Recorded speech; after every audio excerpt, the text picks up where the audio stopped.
Oh, it shut off the music entirely. That wasn't supposed to happen. Let me see if I can put it back. 1 second, everybody.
I don't know where my music went. Um,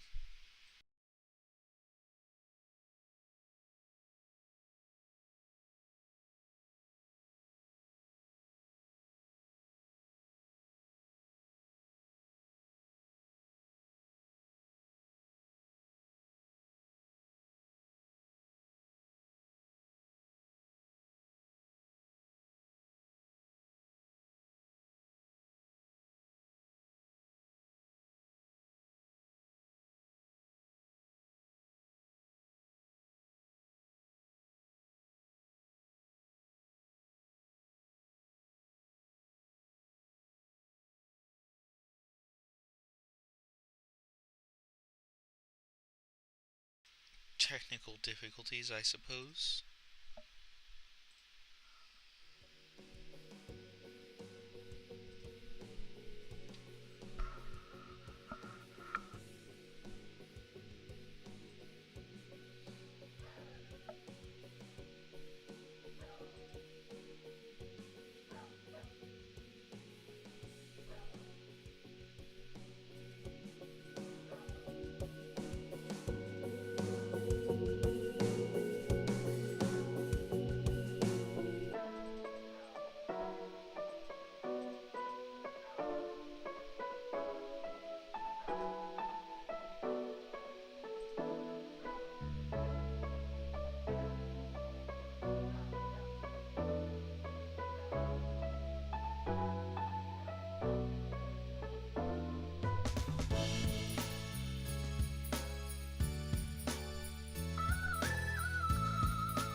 Okay, I guess it's fixed. I don't understand.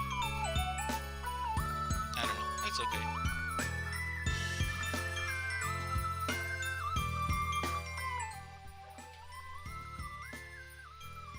Okay, this should be fine, right? I genuinely don't know. Um,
Hello?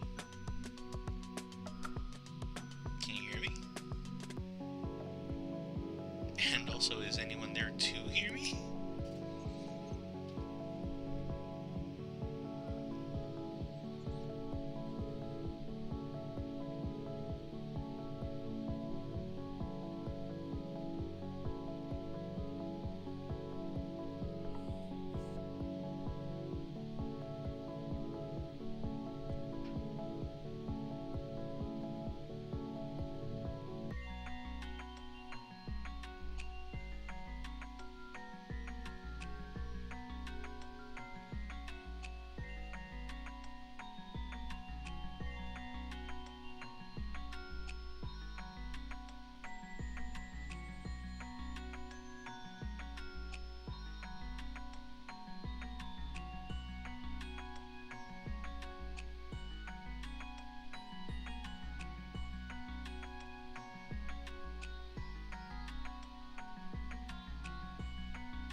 things that you'll need for any, at least 5e game,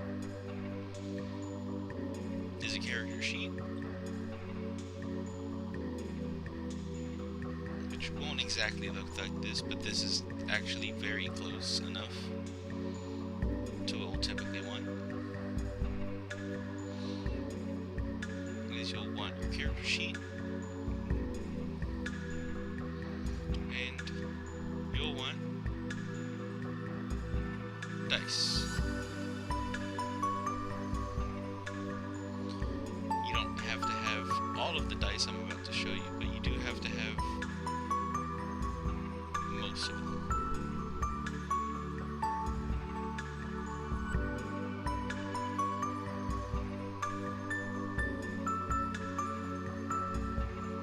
So,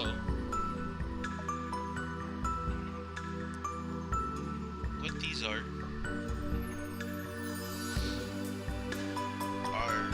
7 different kinds of dice. There are more kinds of dice that you don't necessarily have to have, but these are the base ones for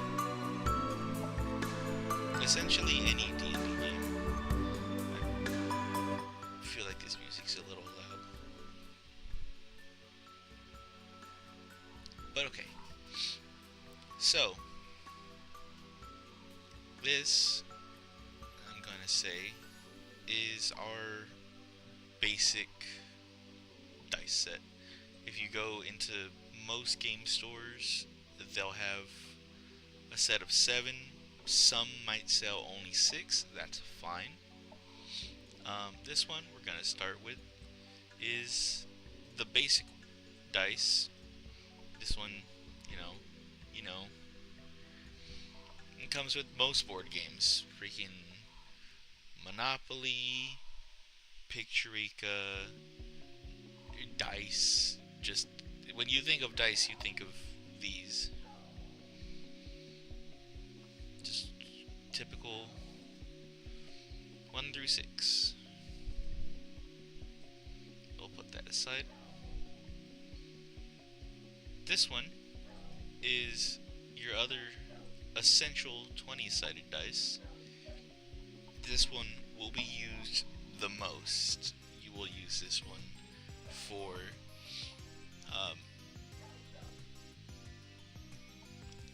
let's see, everything. You want to look for treasure? Okay. Roll to see if you can find it. That's a 6. Now, we'll get into this later, but usually if you roll a 6, you just roll a 6. But if your character has bonuses, you'll add to that 6. This 6 isn't always going to be the final yes or no. You know, it happens or doesn't happen. You might add or subtract to this 6. I'll put this on 20 for now to remind us which one it is. But it's very obvious which one it is. This one is our 8-sided dice. Let's see, 8. This one will usually be used for things like damage, for your HP if you're in a certain class. The same for the majority of these. These will either be damage or HP. This is your 8. This is your 10. Now, this one is the exact same size as your 10, but this one is your D100, or your percentile die. This one you'll roll usually with the D10. This is the optional one. Anytime you get a set of 6, this will be the one that's left out. Normally. If you buy a set of dice, and instead of 7 there's 6, normally this one will be left out. You can just roll the D10 twice, typically. This is the D12. You'll typically use this for, again, damage and HP. So the main two you need to worry about having are at least the D6 and at least one D20. There are cases where you'll either need to or you'll need to roll this one twice. But you'll want, at the very least, 4 D6s and, well, at the very least 1 D6 and 1 D20. But if you only want D6s and D20s, you'll need at most 2 D20s. Now I say you'll need at most 2 because you'll usually, once you buy one set, you gotta buy more. I don't know why that's the case, but that is the case. That's how it works. Now, the reason you'll want about 4 D6 is because depending on your dungeon master, you'll either need to roll 3 of these 6 times or 4 of them 6 times. And this is just to make the character. The reason you need these is because you have 6 stats that you need to worry about. Now you can put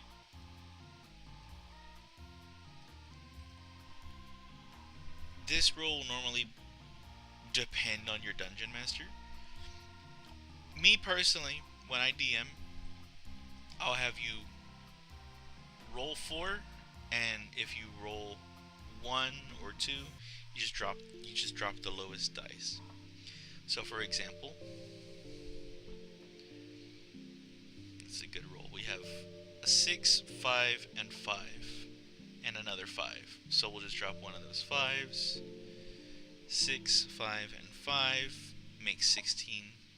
So we'll just write that down. And then again, we're gonna roll 6 times because there are 6 stats. Stone Knife Guy. Hello, how are you? Nice to meet you.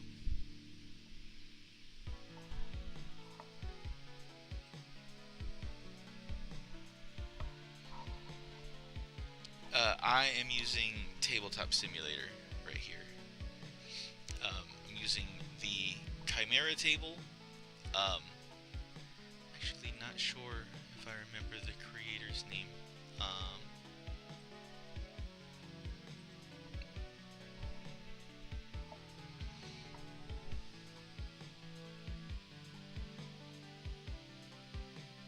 Okay, by Lily. That's the creator of this table. So, if you ever want to do a digital game on this specific Chimera table, that's the thing to search for. Base, thank you. Have you ever played D&D before? Where is my... There we go. Sorry about that.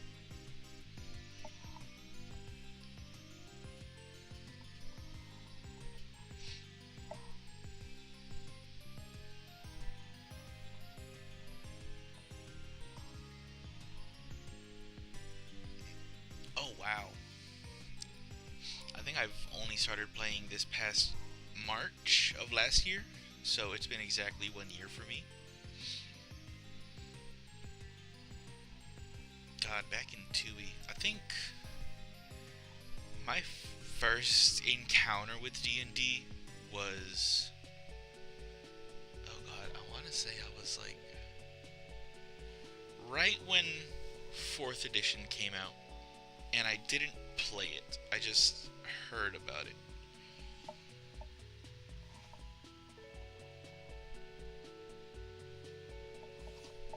So you'd be like an expert, huh?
You don't stay angry.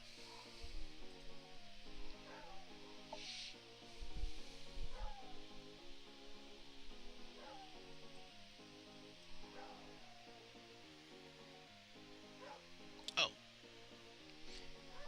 it showed me that you left. That's weird. But, like, can I ask why you're pissed off? Like, did something happen in particular?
Okay.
Wait.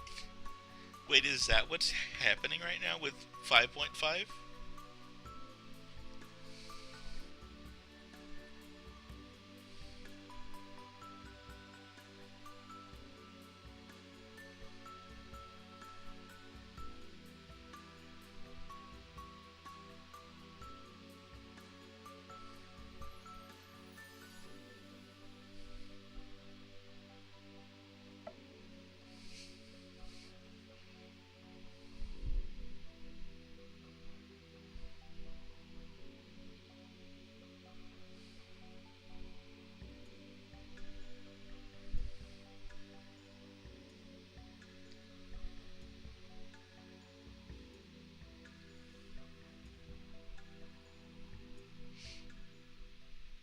I'm assuming that means you're playing other things like Vampire Masquerade and Call of Cthulhu, stuff like that.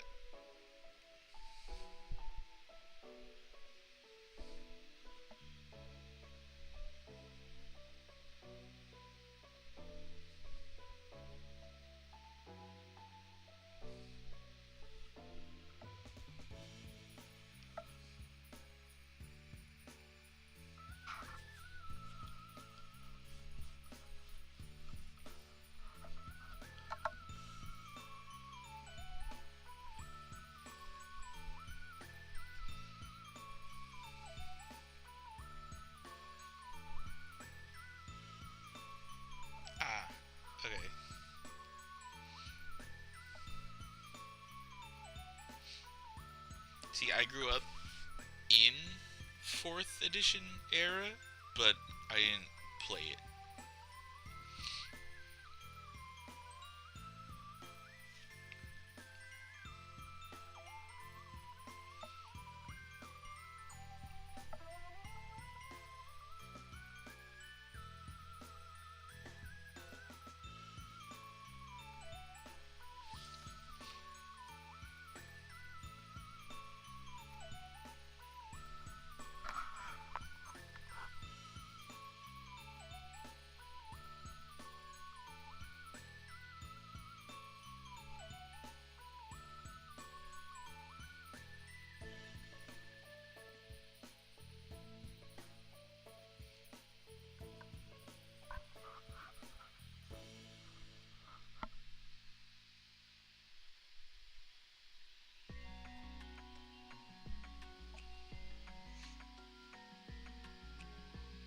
Is it wargaming? My current table accidentally started a civil war in Chult at the moment, and I need to figure out how to resolve that. We have... Oh god, how do I explain this? It's super complicated. We had a party member wanted to play as a harpy, and we're currently playing Tomb of Annihilation. So she wanted to play a harpy artificer, which was a really cool, really original idea. So I let it, I let her because it's her first time properly playing D&D. And she freaking was super honest about what was going on to the Flaming Fist, where one girl in the army was illegally dealing gems under her boss's nose, and so she told her boss on accident, thinking that she had permission to sell these, and another person in the Flaming Fist was supposed to be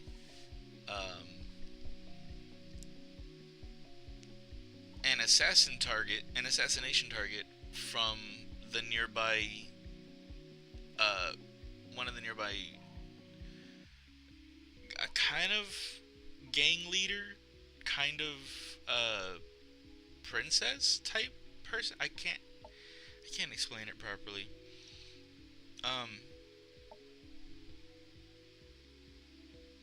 But someone in the Flaming Fist was an assassination target, and the Harpy was kind of just going around telling everybody, due to low intelligence, just trusting everyone off the bat, in character, which is fine. But it got the boss angry because of the illegal gem dealing, and then the nearby town wants to kill one of their members, so they're prepping for assassins, and someone else in the party, I forget who it was at this point, decided to tell them, why not strike first? So now an entire portion of the Flaming Fist is going to just invade this town for no reason other than the party told them to. It got very out of hand very fast, and I don't know what to do now.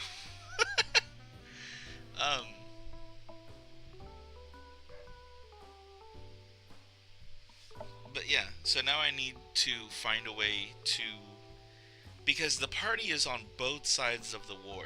They are both the hired assassins and now part of the militia that they were trying to infiltrate. Consult the Elder Gods. Smart. I might have to do that too. Honestly, I should have posted this somewhere in like the D&D Discord. See if they have advice. Because this was months ago and we just haven't touched the game in a while.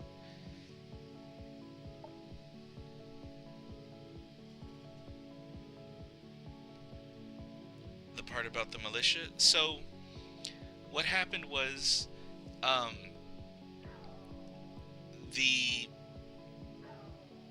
our party joined the militia of, or the Flaming Fist, and is both going to invade, I think it's called Port Nyanzaru, as well as defend Port Nyanzaru from the Flaming Fist.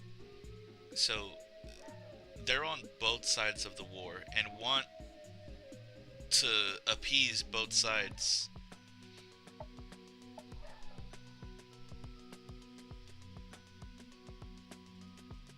So essentially, they accidentally tricked a militia into starting a civil war,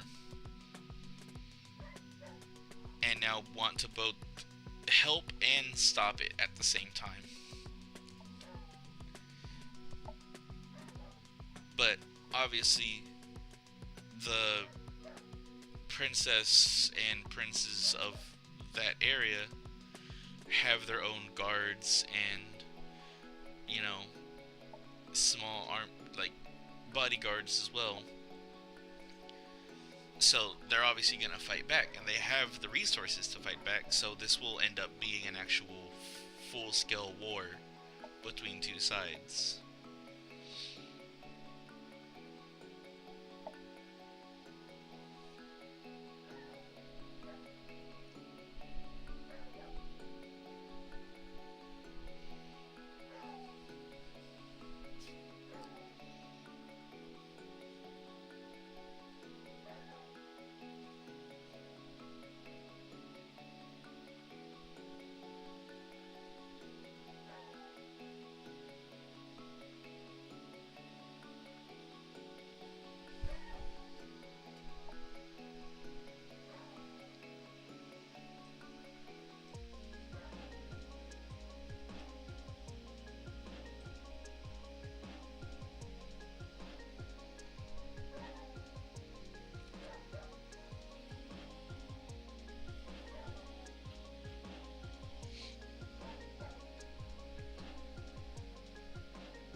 Okie doke. Also, hi Brock.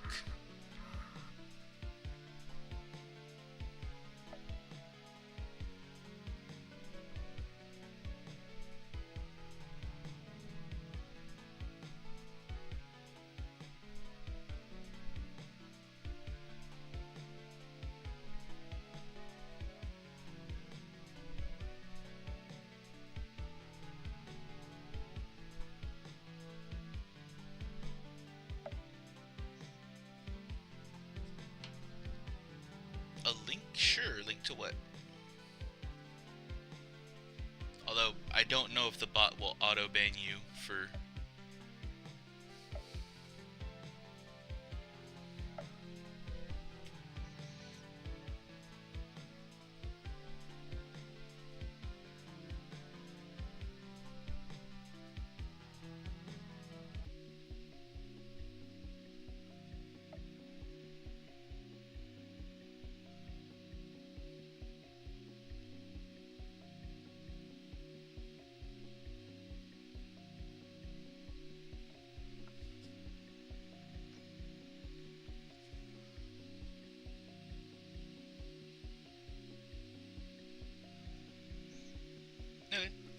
have to check that out later. I'm not able to click it straight out the chat for some reason.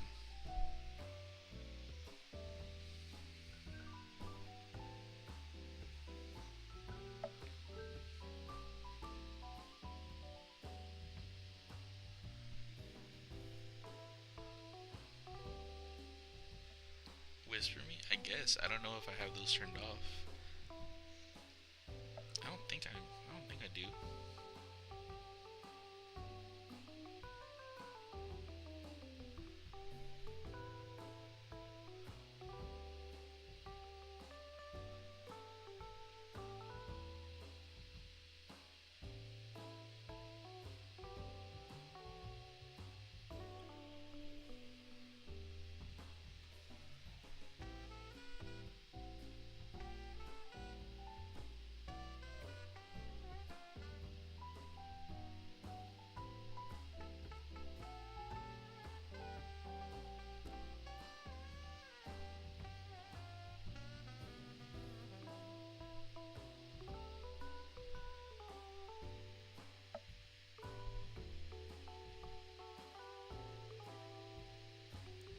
Oh, does it want your phone number? Why would it want your phone number? My Discord? I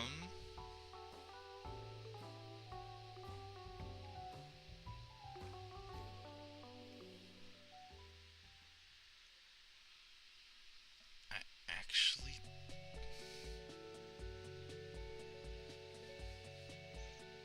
Yeah, I don't have, what's it called? Actions set up.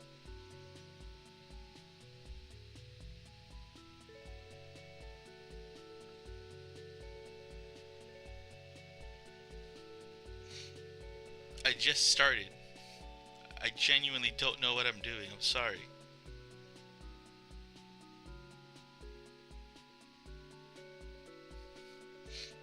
But also I was waiting to actually like have followers before I made a Discord.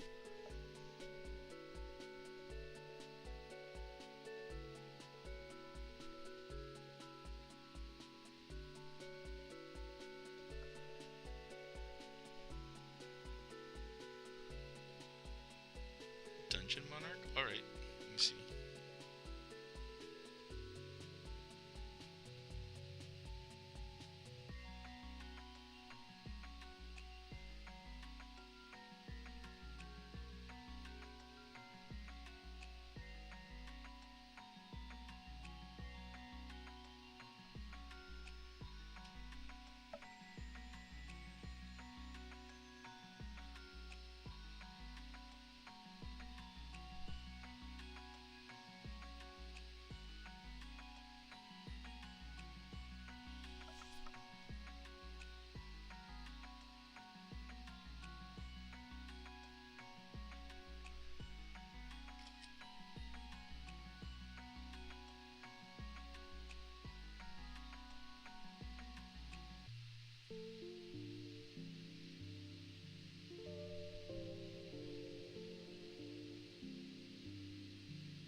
Wait, how was I not already following? track. I wasn't following you?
Okay, forget what I was talking about before. Right. So,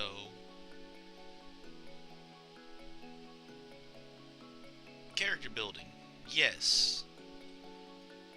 Okay, so 4 dice. 3, 3, 2, drop the 1. That makes 8.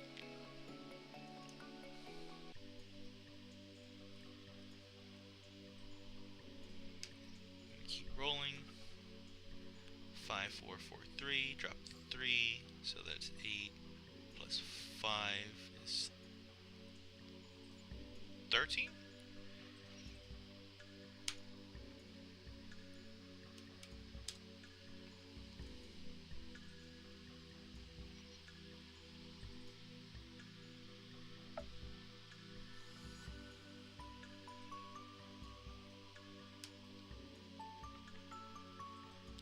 Four, 1, 4, 2. So drop the 1. That's 8 plus 2 is 10. Just need 2 more of these.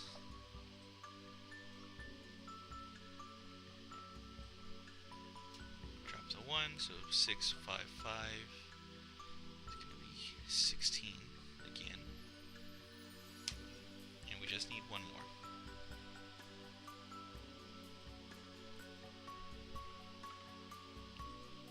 So 6, 3, 2, 5, so drop the 2. 5 and 6 is 11, plus 3 is 14.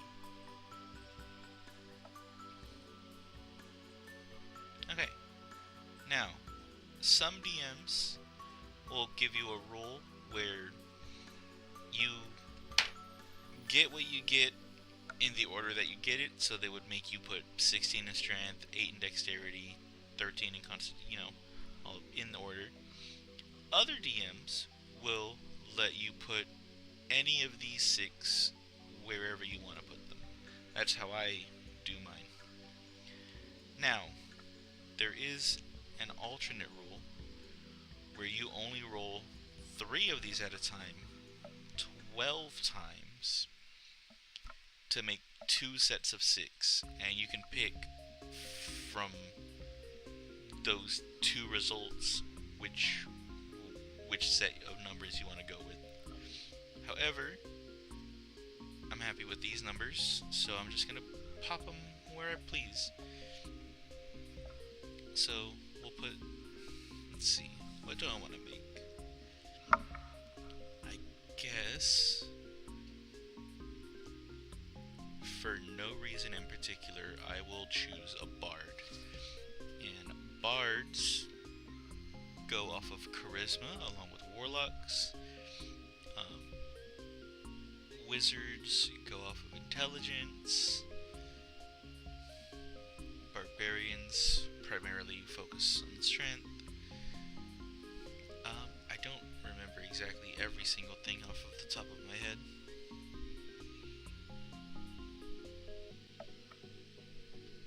But for today's purposes, we're making a bard. I'm gonna say a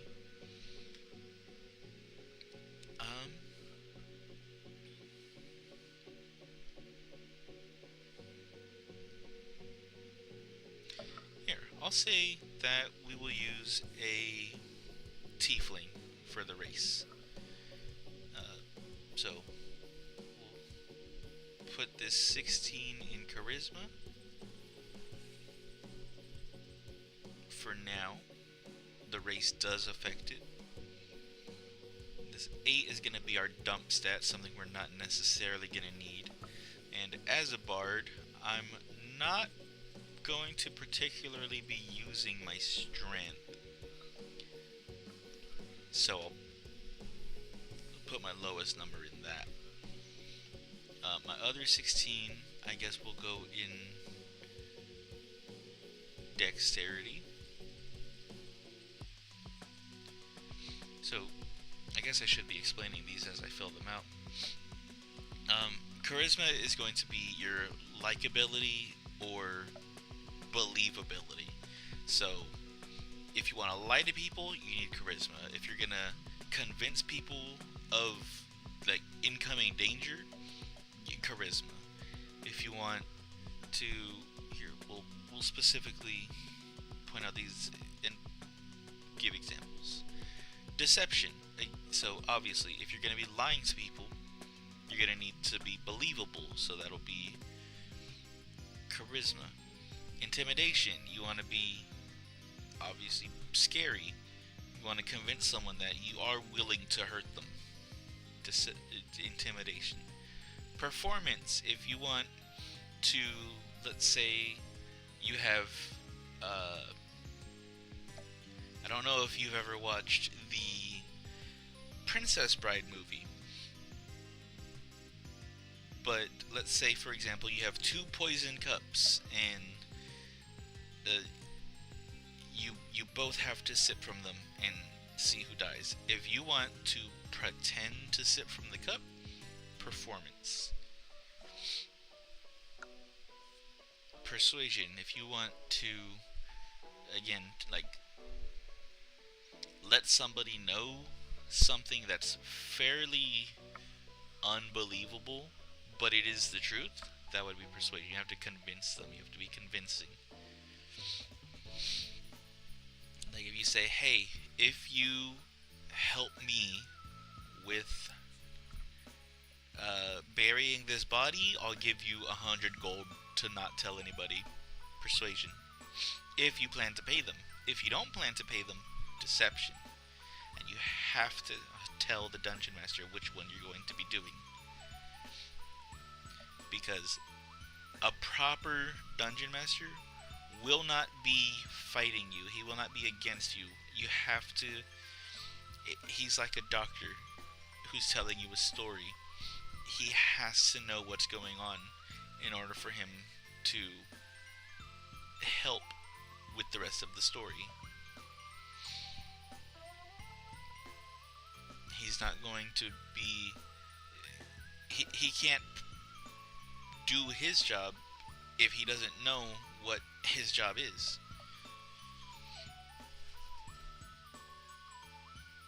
But okay, so that's that. Dexterity, acrobatics is things like keeping your balance, making a jump, depending on whether it's a long jump or high jump. Maybe. Some DMs will use strength. I think most DMs would use strength. Acrobatics would be things like dodging or things like that. Sleight of hand, lock picking, pickpocketing, magic tricks that aren't actual magic, like card tricks, street magic, things like that. Stealth is obviously going to be sneaking. That's literally it. So we've used these numbers.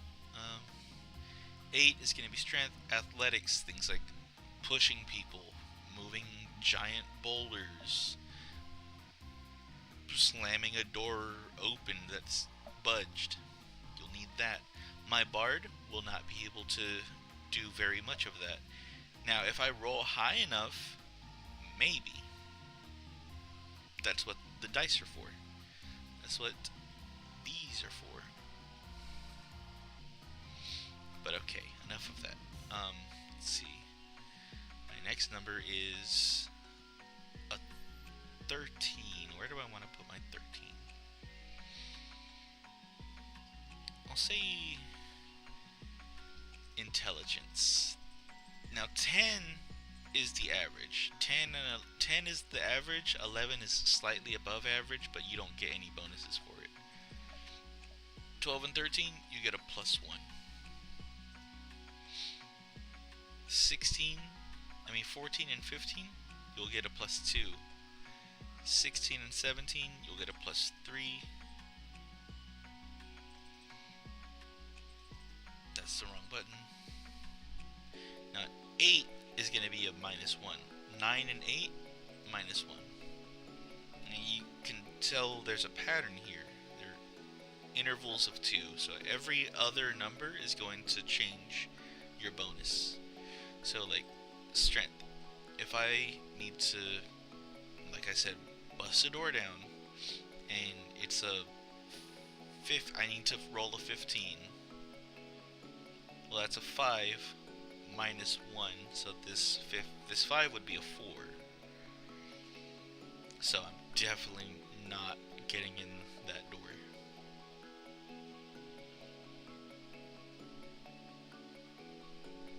Constitution. I will put my 14 there. So, again, it's 10 and 11, 12, 13, 14, 15. So that's a plus 2. And then that leaves me a 10 in wisdom. That's a 0. So, there is that. And by default, all of these are going to match the bonus.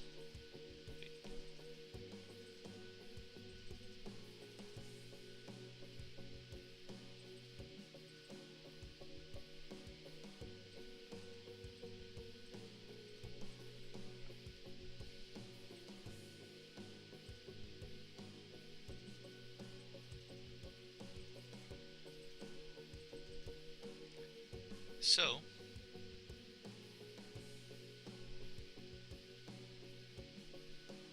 there is our base stats before we pick class, before we pick race, before we pick anything else.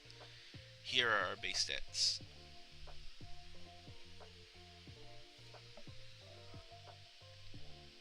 Alright, so passive wisdom is going to by default be 10 plus your wisdom modifier. Our modifier is 0.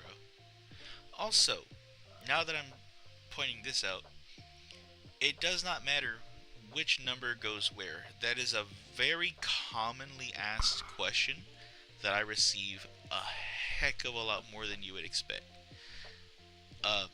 It does not matter which number you put where. I put the larger number here in the larger box because that tells me why I have this bonus. Other people put the larger number in the smaller box and have the bonus number here because that's where the bonus is the more prominent number. That's the one you're going to use and actually add up to your totals. So quicker to just look and see instead of, okay, intelligence 13 plus 1, they could just see intelligence plus 1 and then move on from there.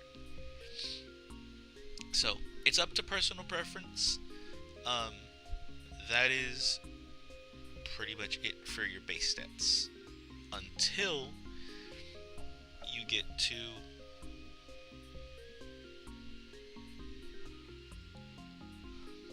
your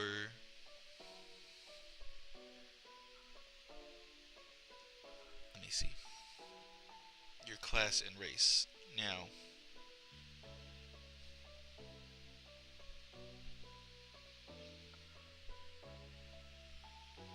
I said I was going to be a tiefling bard, so let me find the information for tieflings and bards.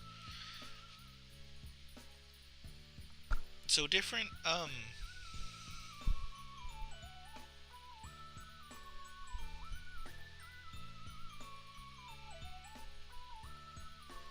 different races will have different bonuses. So dwarves will have higher constitution, which is things like resisting poison. Your bonus on constitution adds to your health pool. That's very useful. So since I'm level 1, I'll have a +2 when I do my health. Once you reach higher levels, this will multiply. So level 3, I would have a +6. Level 4, I'll have a +8, things like that. Constitution is not often used, but it's good to have. That's why I enjoy having it as high as possible. Let me see. So, tiefling. Tiefling has a +1 in intelligence, which will make this a 14, which, as we've said, intervals of 2, add here.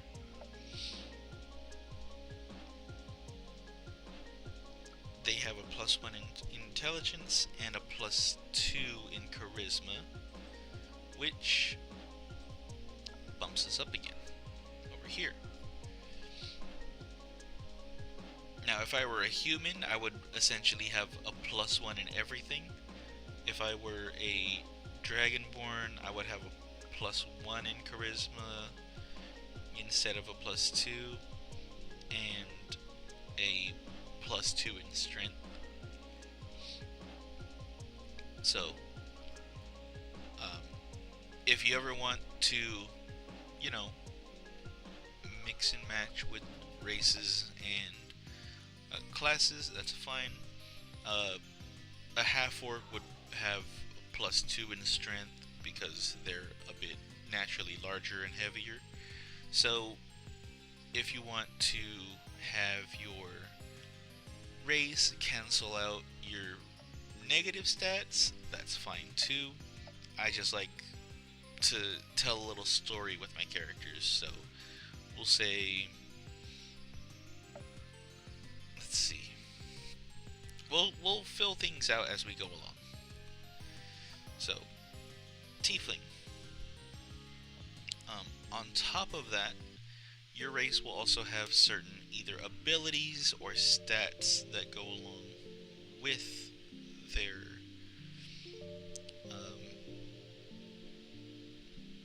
racial bonuses. They'll also have racial traits. So if I can find the Tiefling in my physical book here, which I should probably have bought the digital one if I was going to show you all things.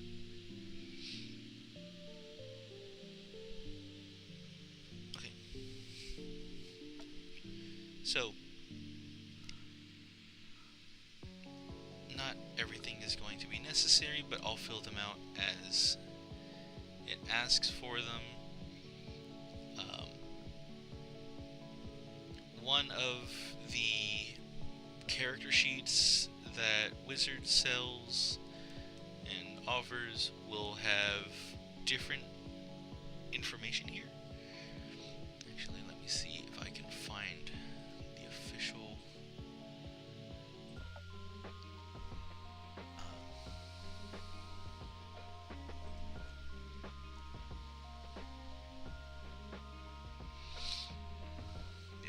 thing for it.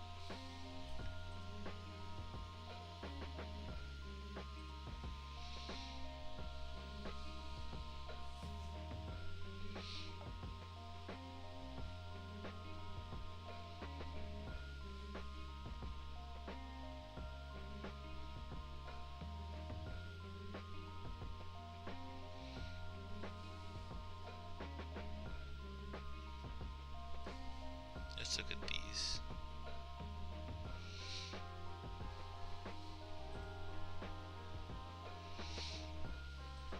Let's look at our character sheets. This does not look familiar to me at all.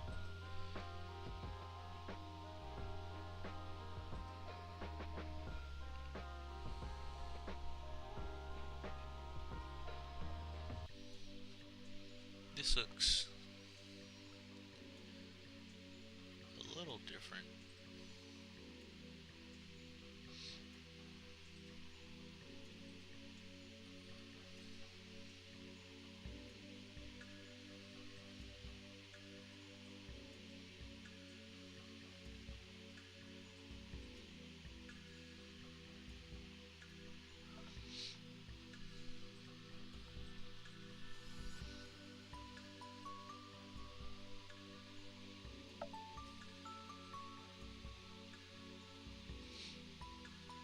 I don't recognize these character sheets at all.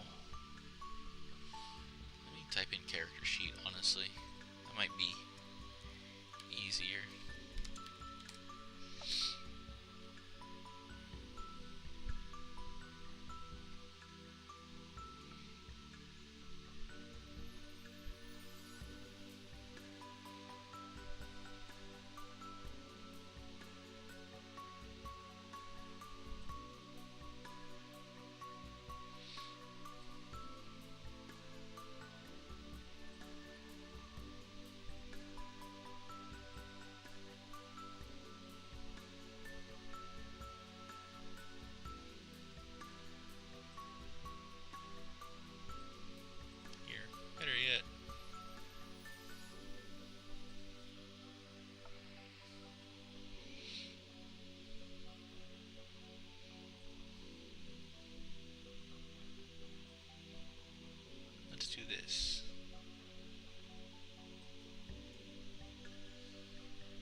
That was the wrong button.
Okay, here we go.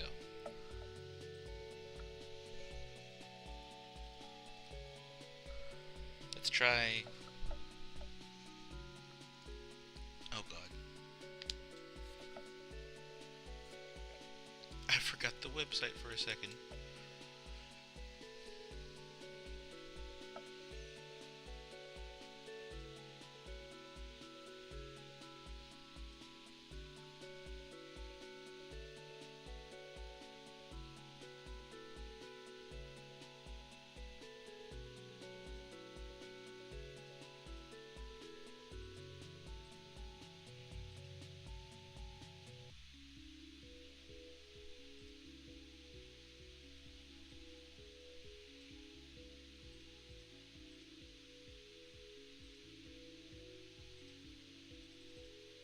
I think I broke it. No.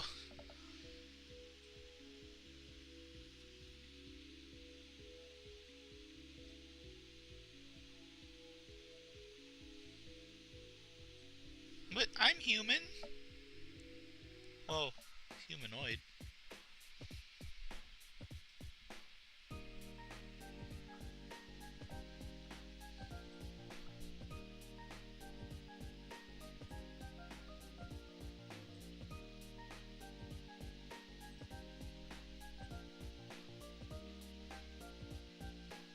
Here, let's try this.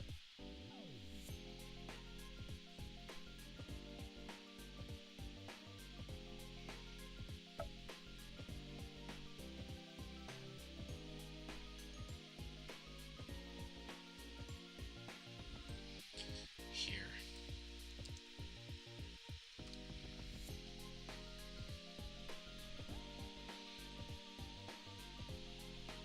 Okay. So, like I was saying, it'll have different information. The official one will anyway. So, let's go ahead and fill out the official one. Strength 8.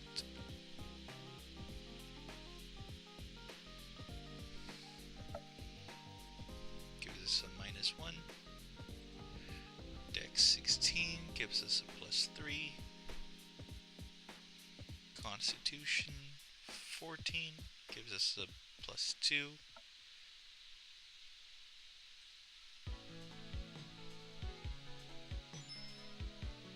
Intelligence 14 gives us a +2.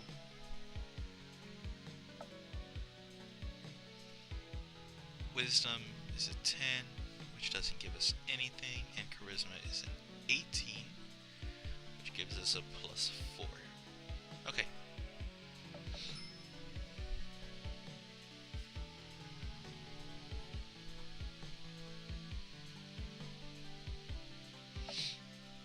Okay, so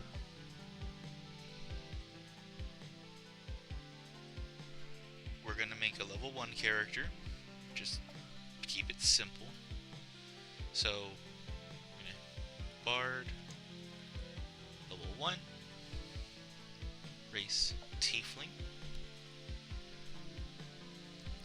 We will discuss background and alignment in a moment.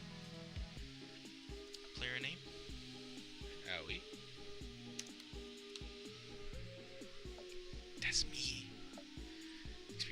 so obviously we're going to start with 0.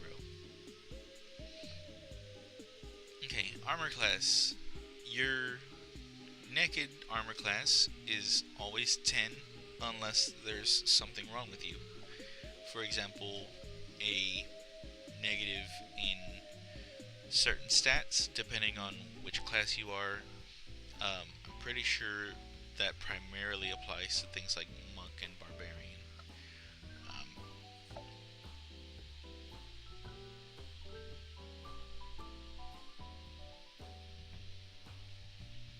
Let me double and triple check.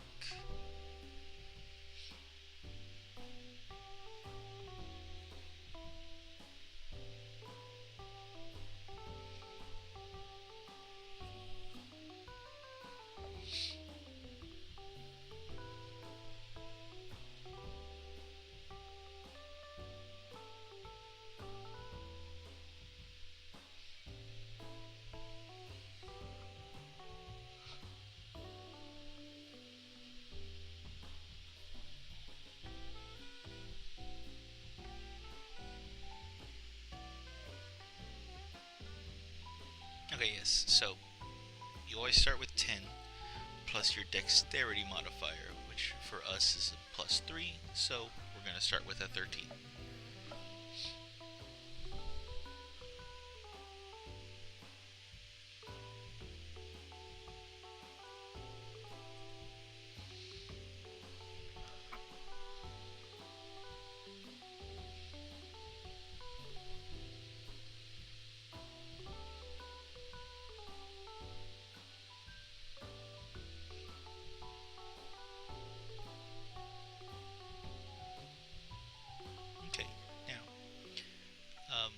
Proficiency bonus changes based on what level you are. Since we're level 1, that's going to be a +2. So anything that we are proficient in, which will be certain skills, certain actions, certain weapons, will have this +2.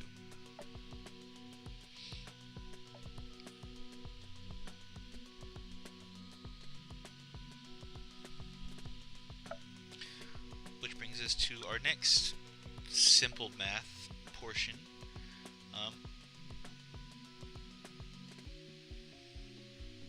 The spell sheet. Our spell casting ability for Bard is going to be based on our charisma. So as soon as I can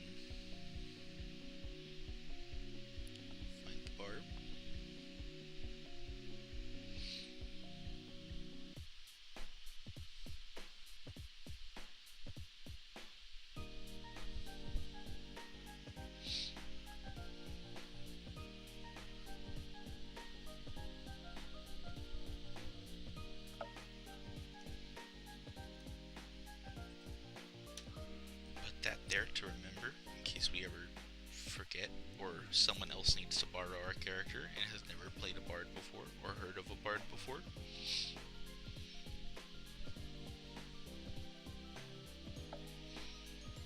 So, spell save DC. Whenever you roll something, whenever you cast a spell that the enemy needs to save for, such as in Baldur's Gate, the first one you probably get would be Tasha's Hades Laughter, where you cast a spell to make someone laugh and fall prone. They have to succeed a save.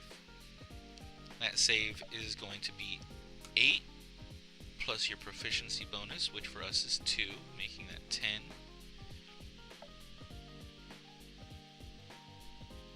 Plus our charisma modifier, which being an 18 is going to be +4. So the DC is a 14. This is the difficulty class. So that means they need to roll a 14 or higher.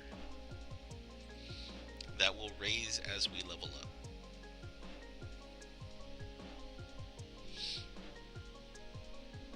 Attack modifier is just going to be your proficiency bonus, which is 2, plus your charisma modifier for Bard. It'll be different for different classes, so make sure you have your books,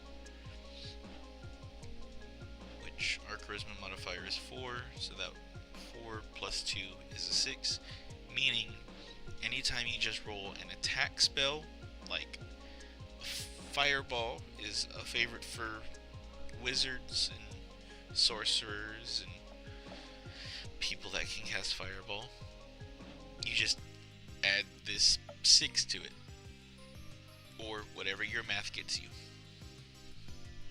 Spellcasting class, Bard.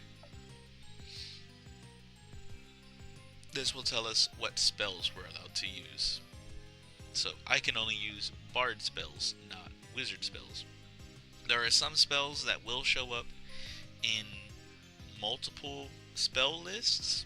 That's fine, but there are some that you just cannot cast if you're not the right caster type.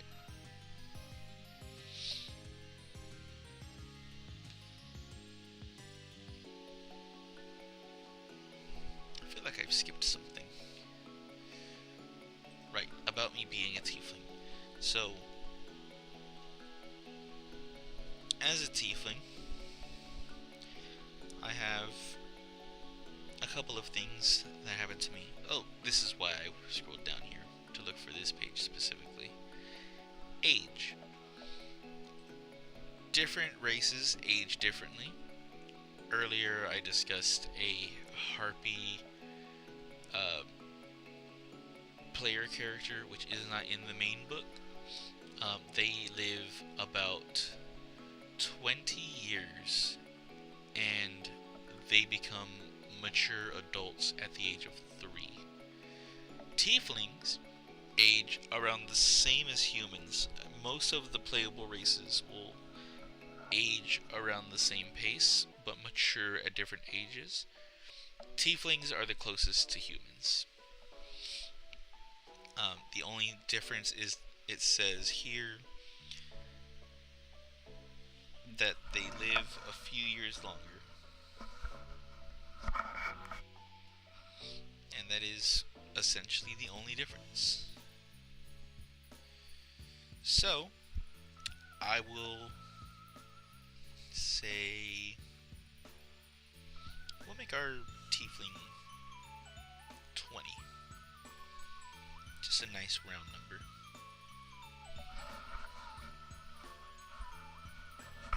Height, you can either assign naturally, or you can roll for it.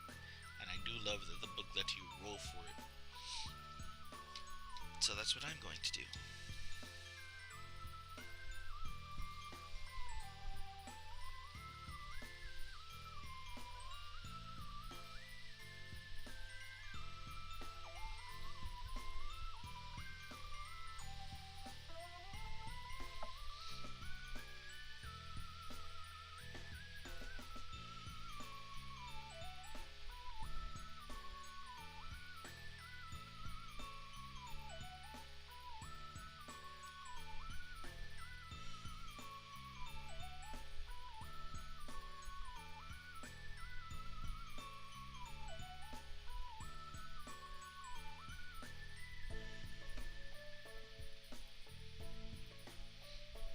As soon as I can find that section of the book. This is probably something I should have pre-recorded instead of just doing live. But whatever, it's already being done.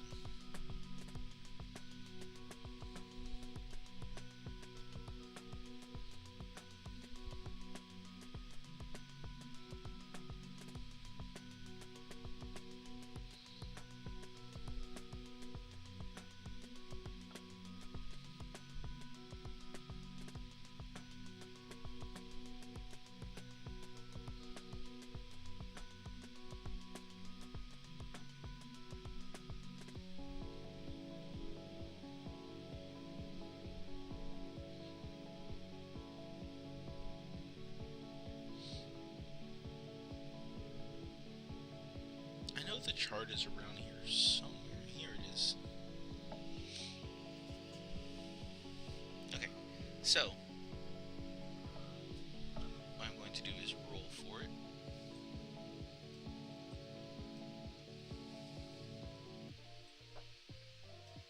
Grab these dice. Okay, so it says here,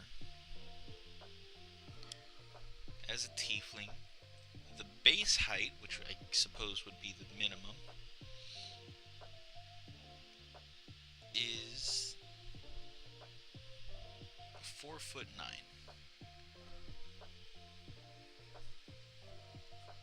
For some reason.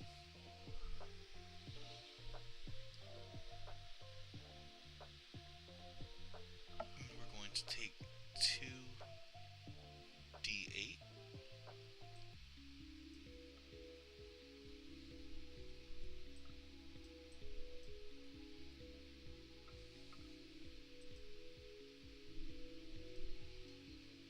So 4, 5, 6, 7. So that adds 7 inches to our height. So that's going to make us 5'4".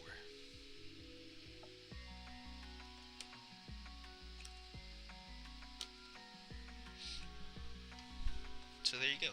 We have a 20-year-old tiefling. She's 5'4". And let's say weight. For tieflings, base weight is 110 pounds.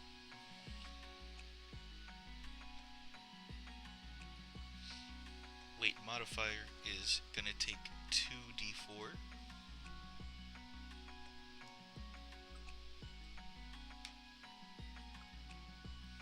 For 2 is 6.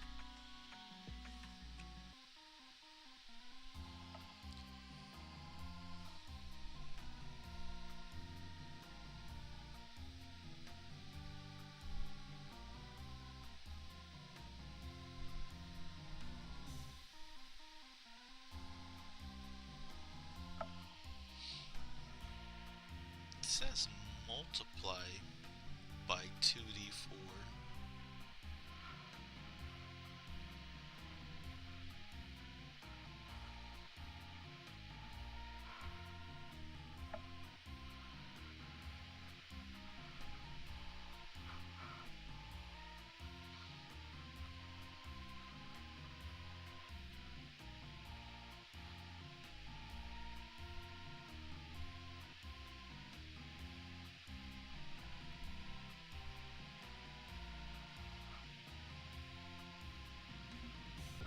Oh, okay, no, I'm misunderstanding. So we take our height modifier, which was plus 7,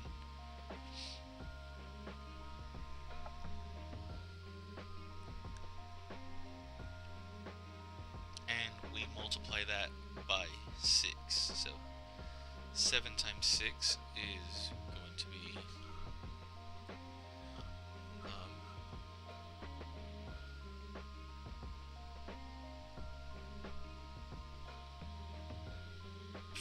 42. So 110 plus 42 is 152.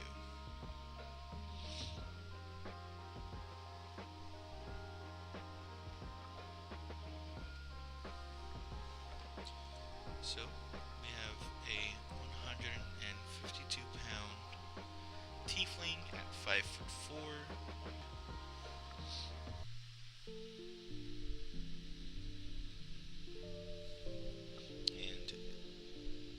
If you're curious, these modifiers to roll for random height and weight are on page 121 of the 2014 handbook.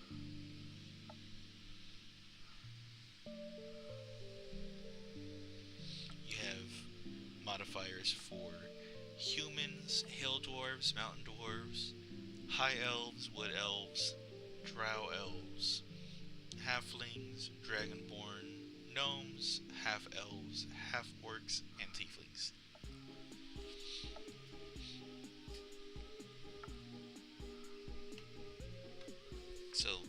That's on page 121 of the Player's Handbook.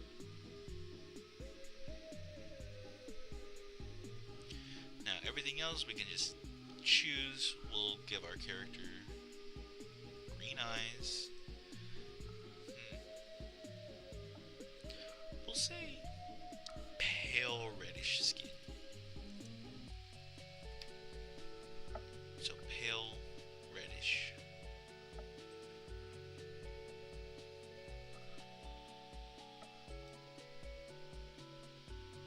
Because tieflings are little demon people. Demon type. Hair. This is a fantasy race. We'll give her purple hair. I'm gonna decide now. This is a girl.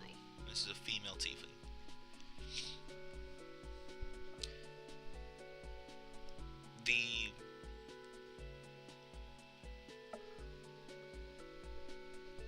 Let's see. The Player's Handbook does recommend names if you can't think of any, just to give you ideas of names that you can give your character. However, Xanathar, Book of Everything, gives us a sort of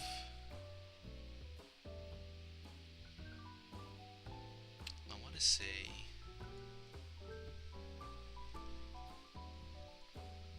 list.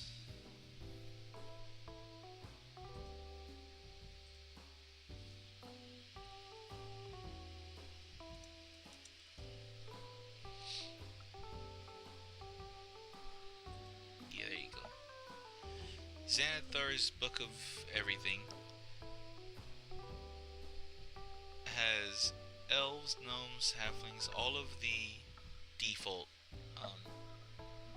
Player's Handbook races. So, since we're a female tiefling, we're going to roll on the female tiefling table. You can also choose to just click on it. Here's all the names you can choose from. Some of these are fairly humanoid if you want to have your character blend in with human society. Beleth, all fairly human, not exactly human. Beleth, Criella, Damala, some of these you can use for human babies. Ishte, Kali, Callista, normal names. Lilith, Manea. I don't know how to pronounce this either. Nija, Nija, Rieta. Some of these are fairly humanoid. You can go in and pick. You don't have to. I'm going to roll for a name. We got Nija, Nija, something. Don't know yet. Someone will correct me eventually. So, there we go. Character name. Nija, Nija, something. Actually, I'm gonna roll twice. See if there's a better one. Anarchist? No. Okay. I'm keeping Nija. Okay, so we have a name. We need a background and an alignment. Alignment will be easier. We'll determine what we want to be. An alignment chart for those of you who are just now seeing anything for the first time. This is the alignment chart. You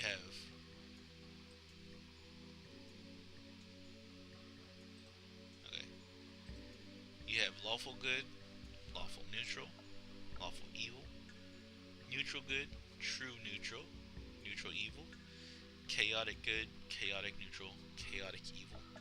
So you have good, neutral, evil, chaotic, neutral, lawful, and you just multiply them. You know how times tables work.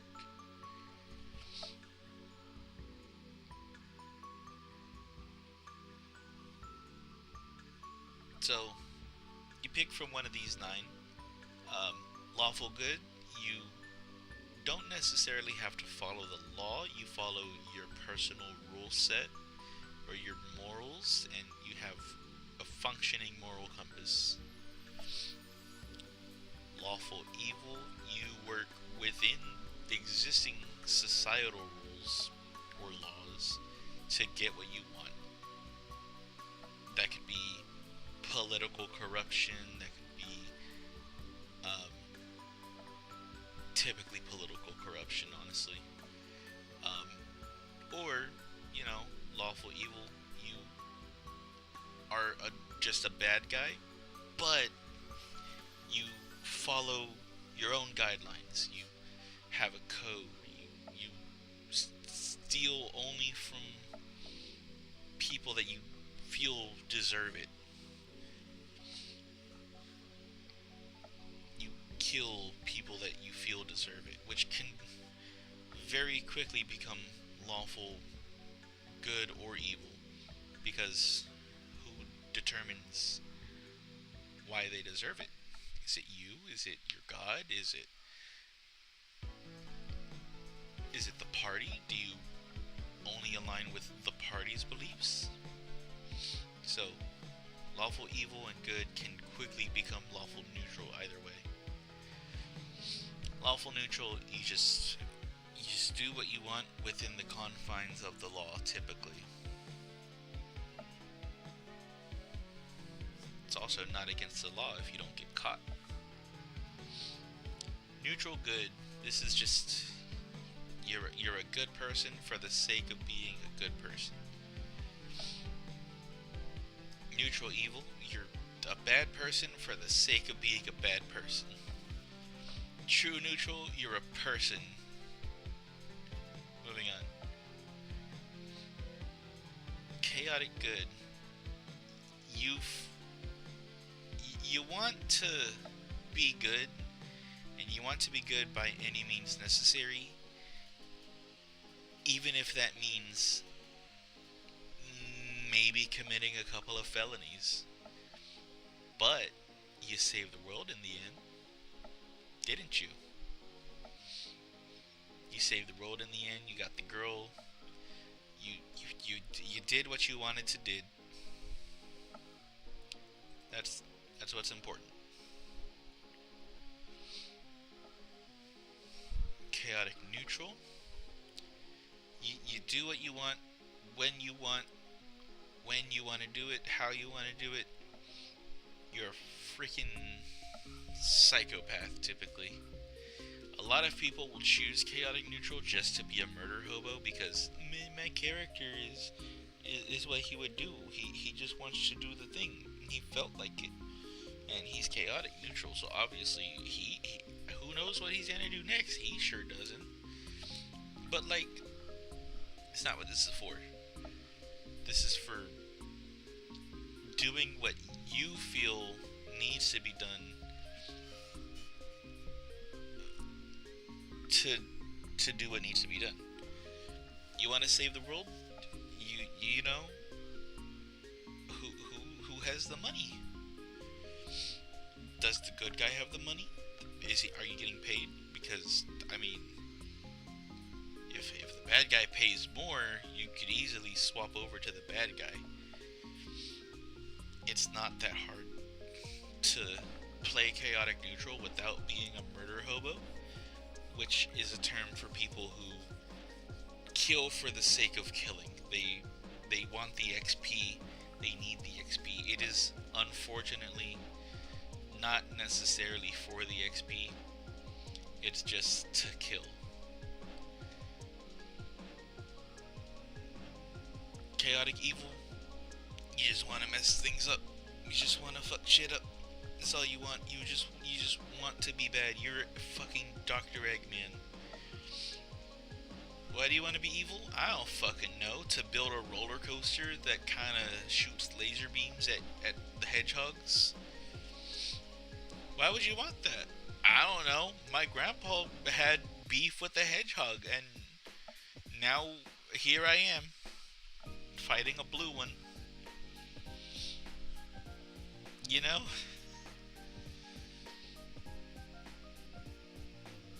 So that's chaotic evil. That's what these are.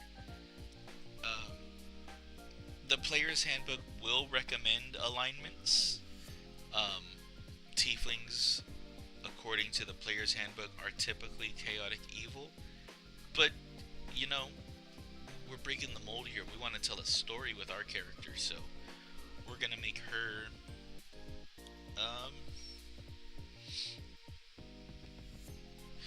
we'll say lawful neutral. She has a set of rules that she follows to guide her through life. Sometimes those rules let her kill people because she has to survive. She's we're gonna say she grew up homeless and she doesn't necessarily fit in society, but she wants to, so she has rules that she doesn't break. She doesn't harm children. She doesn't uh,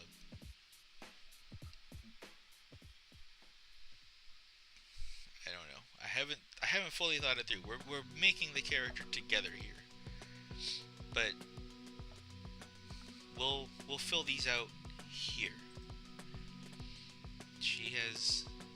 She has a particular set of skills. So going back to those skills,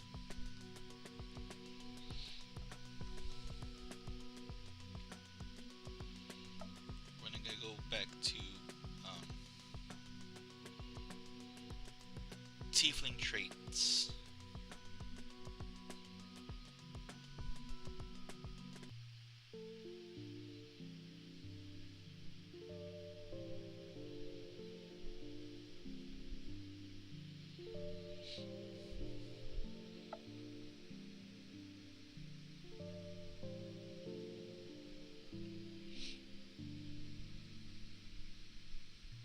So we're going to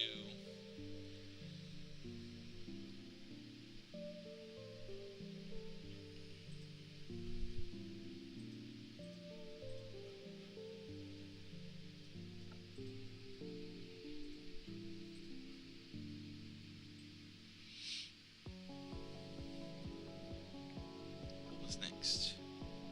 Size. Okay, most playable creatures are going to be medium. So things like humans, tieflings, half-orcs, regardless of how tall they are, they're still medium. You can be, as long as you are human-sized. So, dwarves, we have midgets. You're human-sized, you're medium. Half-orcs, you're basketball player size, you're freaking 7 feet tall, 8 feet tall, you're still medium. That just goes to show how wide of a range the creatures in D&D go.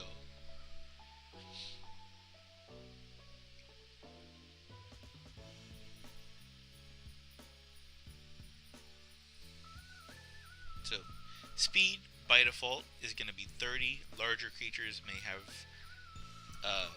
35. Smaller creatures like halflings and dwarves would have like 25. But base speed is 30. Now, since we're a tiefling, we're going to have dark vision. And that means we can see in the dark up to a certain extent. If you're like deep in a cave with no torch, everything's going to be in black and white for you. Just completely. Also, shadows don't exist for you.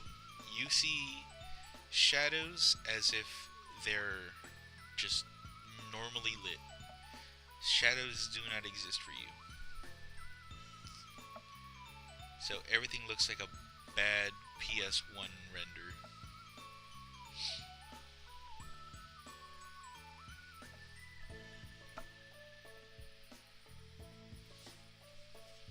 As far as what this does, you can see within 60 feet. So I'm gonna notate that as dark vision 60. That means I can see in the dark up to 60 feet away.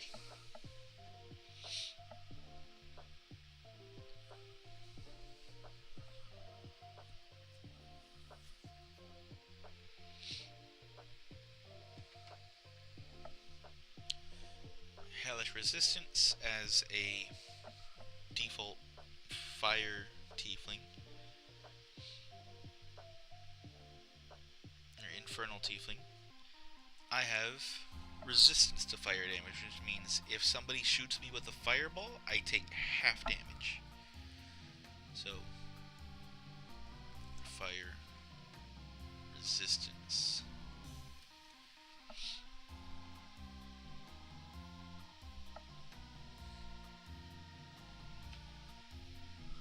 Now, Infernal Legacy at level 1 will give me Thaumaturgy, which lets me actually, let me double check before I just lie to you all.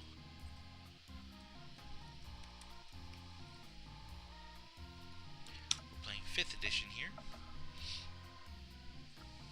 Thaumaturgy gives you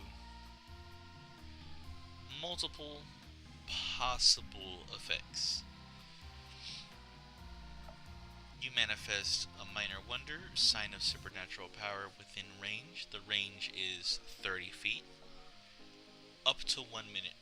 Components V for verbal, meaning I only have to speak it. I can cast it while my hands are tied, while I'm blind, as long as I can say the words. You manifest a Minor Wonder, a Sign of Supernatural Power within range. You create one of the following magical effects within range, which is 30 feet. Your voice booms up to 3 times as loud as normal for 1 minute. You cause flames to flicker, brighten, dim, or change color, meaning the flame already has to be there. You cause harmless tremors in the ground for 1 minute, and again, within range, so only people within 30 feet of you will feel those tremors. Create an instantaneous sound that originates from a point of your choice, again, within range.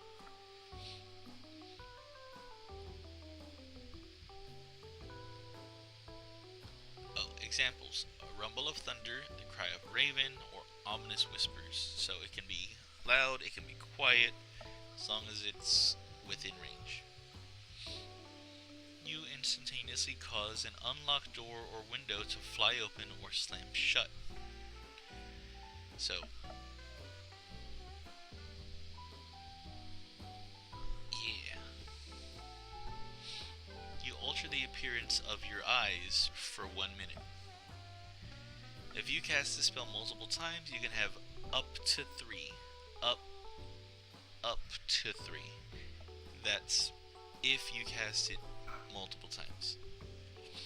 Now this is a cantrip, meaning that you do not use a spell slot. You can cast this for free as many times as you want all day.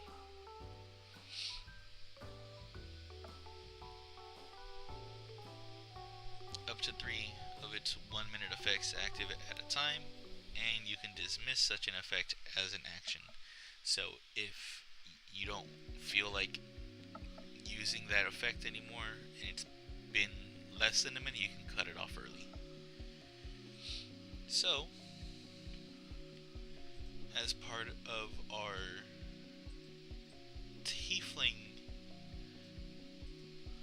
existence, we get Thaumaturgy.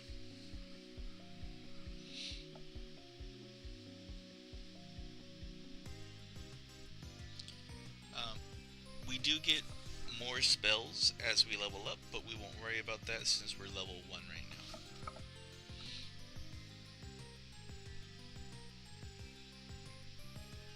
Languages. This will be on our second page, no, first page at the very bottom, proficiencies in languages, we speak Common and Infernal, which is devil language. It's like growing up Mexican. You speak Spanish and English. Common is essentially English. If you don't speak English, I don't know how you're watching this video. I'm sorry. Common is English. Infernal is tongues, essentially.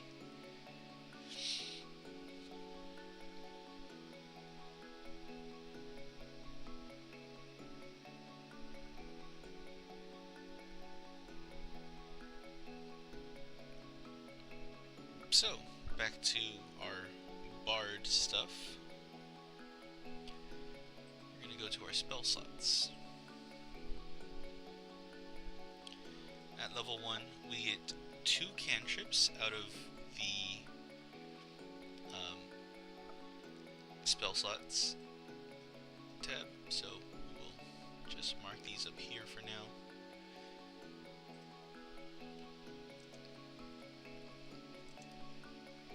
So 2 cantrips on top of Thaumaturgy, which we got from being a tiefling, not from being a bard, so it does not count. And we get 4 level 1 spells.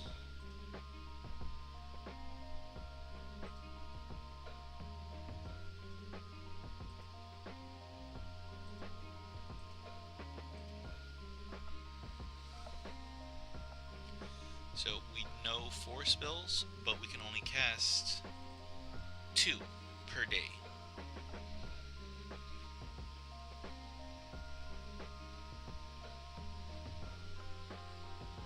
So we gotta make sure we pick properly.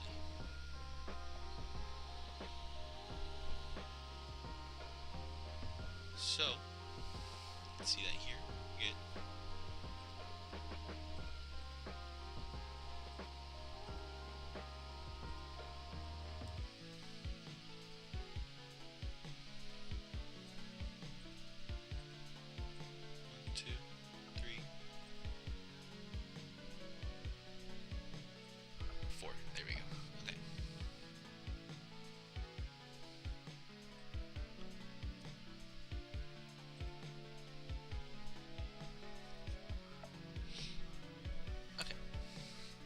So,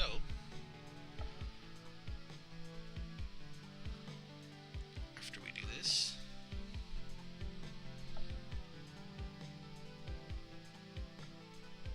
let's see.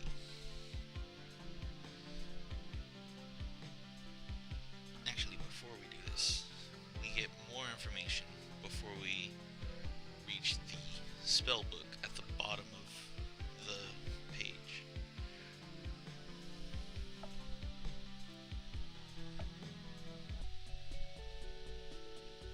So,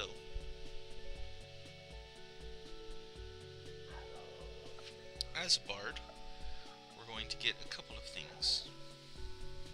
For starters,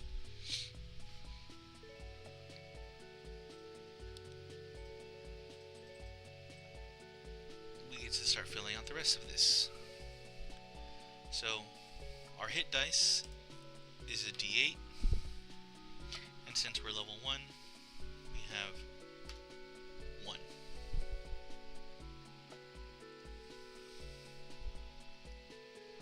So currently we're at 1d8. Our hit point maximum for level 1 is going to be 8 plus our constitution, which is 2. So we have a maximum of 10 health.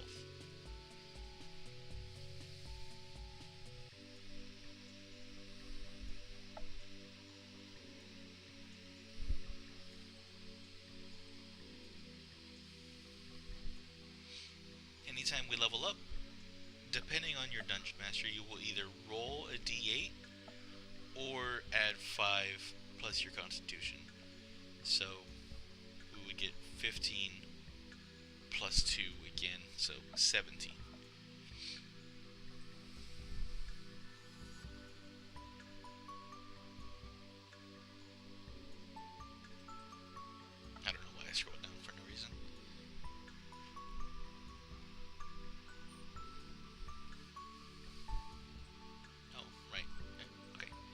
Also, the same page will tell you what you're proficient in, which in our case as a bard will be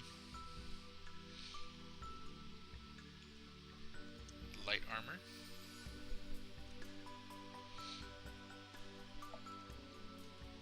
and for weapons will be simple weapons. Here, let's do this. Armor, light, and if we gain proficiency later, we can add it.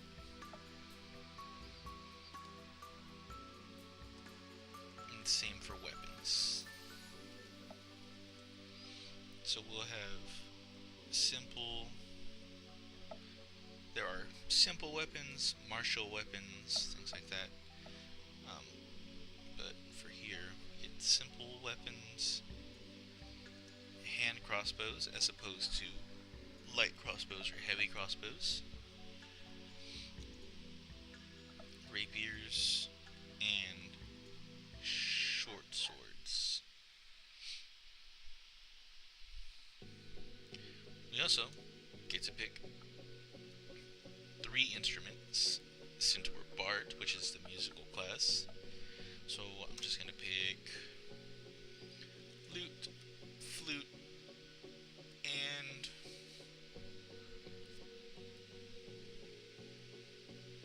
we'll just throw a guitar in there. No. If we're gonna keep it by the book, we get flutes, lutes, and I guess I'm gonna say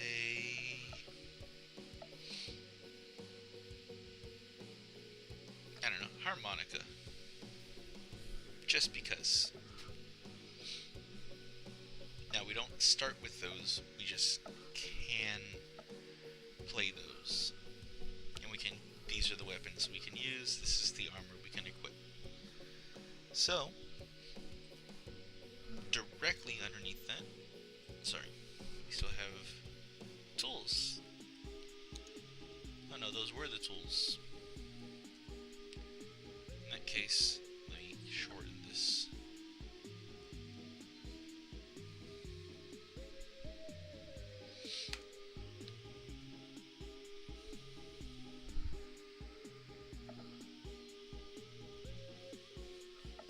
Okay. So, next on the list, it will tell us what our saving throws are, meaning that if you ever need to roll for any of these, you'll have advantage, meaning you roll 2 dice and take the higher option.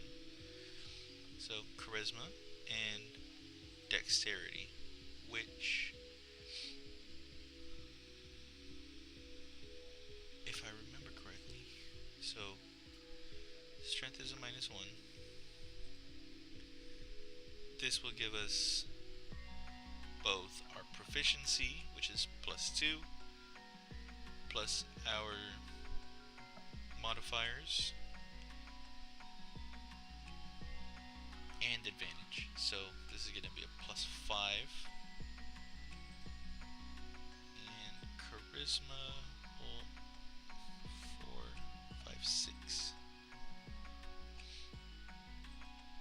Constitution, +2, intelligence, +2, wisdom, 0, so it doesn't add anything.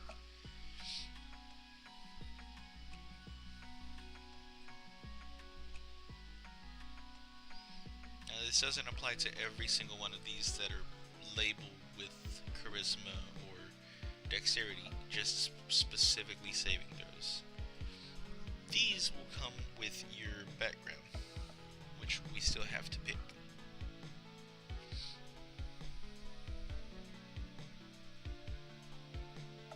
Oh, and also, we get to pick any of these 3, since bards go to college and specialize in what they want.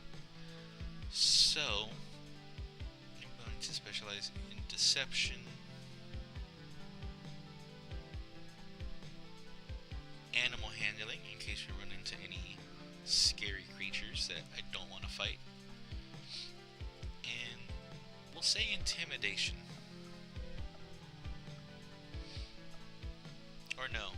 since we've decided that she's homeless, she's gonna practice persuasion and performance and deception. These are all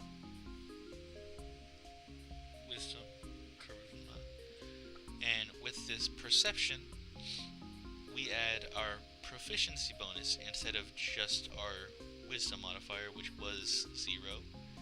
Now our proficiency bonus is 10, or is 2, so that's 12. Persuasion would be 4, perception plus 2. Wait, also gotta add it here, so plus 6 and plus 6.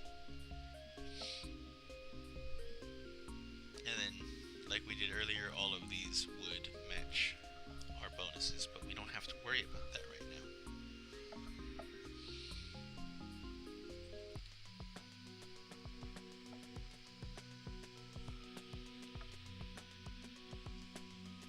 Equipment. So the book will give you an option of what to choose from. The bard gets to choose between a rapier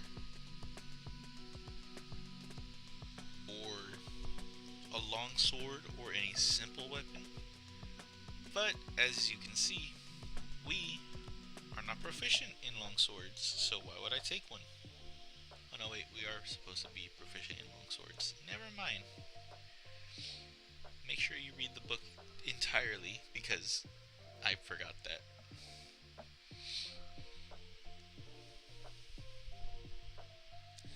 So let's see, we have long swords, short swords, or a rapier, or any simple weapon.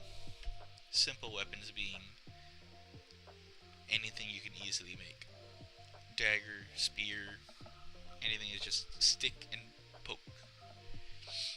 So I'm going to go with a short sword.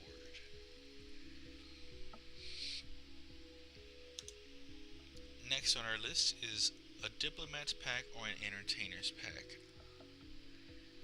You will have to Google what these contain, because I genuinely do not know. But because I'm a bard, I'm going to say entertainer, since, yeah. Entertainer's pack. And lastly, a lute or any other instrument. And since I'm only proficient in 3, I'm going to pick one of those 3, which I'm going to say I have a flute.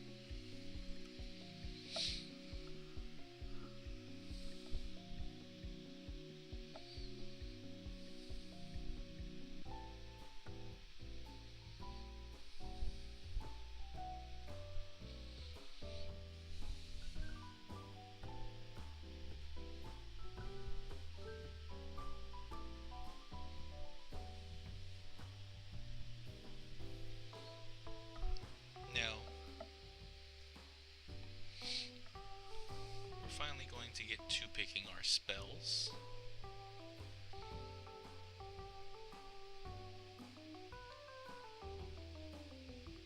Which, like I said, 2 cantrips, 4 level 1s. So, let's start with cantrips.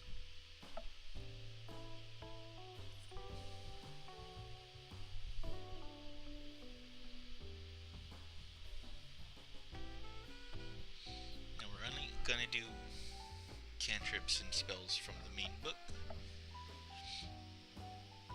So I'm going to pick Vicious Mockery, which lets me bully my enemies to the point that I physically hurt their feelings.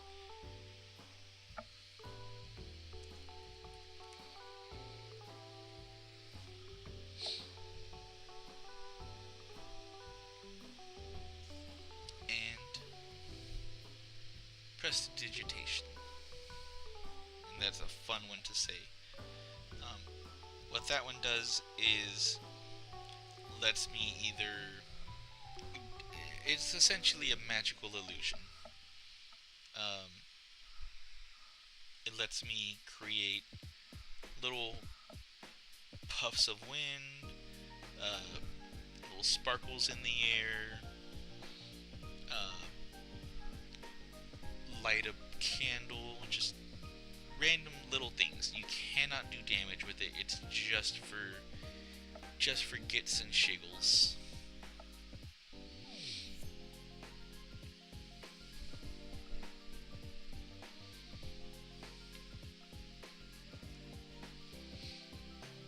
And remember, we get 2 spell slots, but 4 spells, meaning that we have to be careful with these.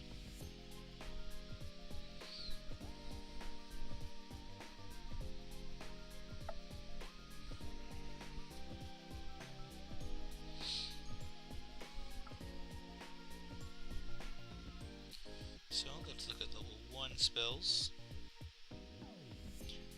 And again, you can have different spells, or you might choose a class that doesn't have spells, like Fighter or Barbarian. They just whack shit. That's your spell. You cast hit. It's a good spell to know.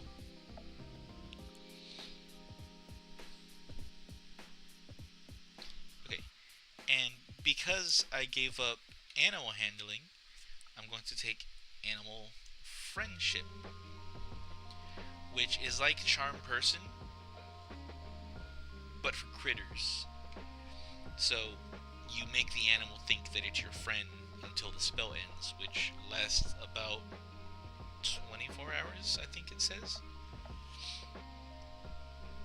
Speaking of charm person, I'm gonna take charm person, which makes a person think that they're your friend for, I think that's less, I think it's an hour.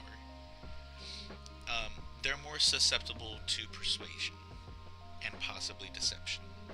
They're you make them more likely to believe you, so you roll with advantage if you ever need to talk to somebody.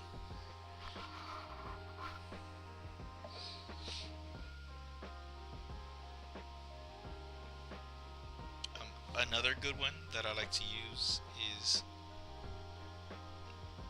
Disguise Self, which, for obvious reasons, is just a good one to have. And lastly, you do have to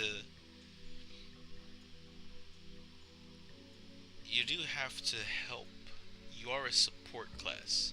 You may not like it, but Bard is a support class. So I'm gonna take a healing word, which lets me heal one person at a time for, I believe,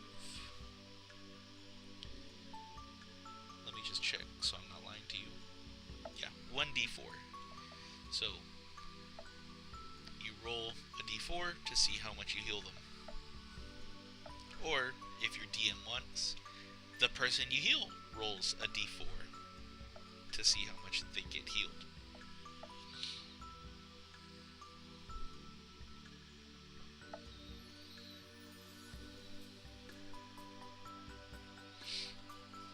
So, I have 4 spells and can only use 2 per day.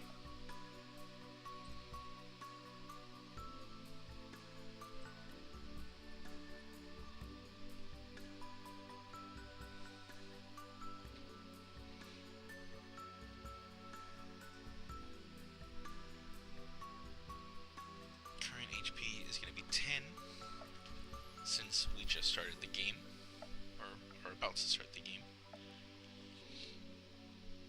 So nothing has happened to me yet. Now we still have to pick a background, which is going to determine a lot about your character. A lot more than you would expect it.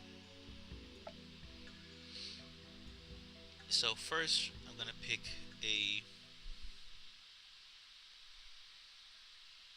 background, and that will determine pretty much everything about you. So, Let's see. Background. Acolytes are fairly religious. They tend to be raised by a church or in a church or in a cult. Uh, Charlatan is good at um, manipulating people, good at, um, we'll say, knowing people.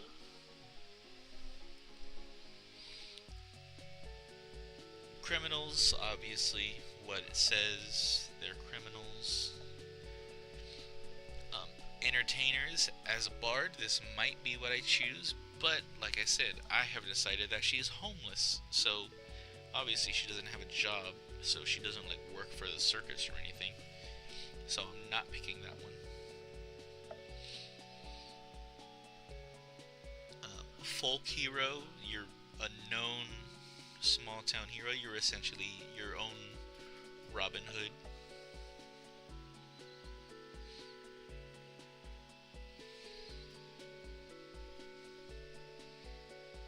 Guild Artisan is essentially a clan member. You will um, have connections, have a lot of connections, but typically for a specific trade, so you'll either be a woodworker or be a smith or something like that. You'll have those skills and know people with certain skills that you'll need if you talk to the right people.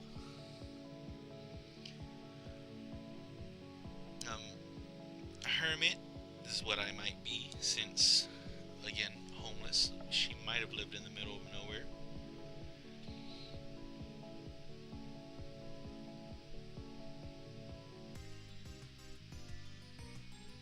Noble, you were raised by royalty, or at least in what is essentially a modern day society. So like, you live in a town with, you can afford food on a regular basis. You can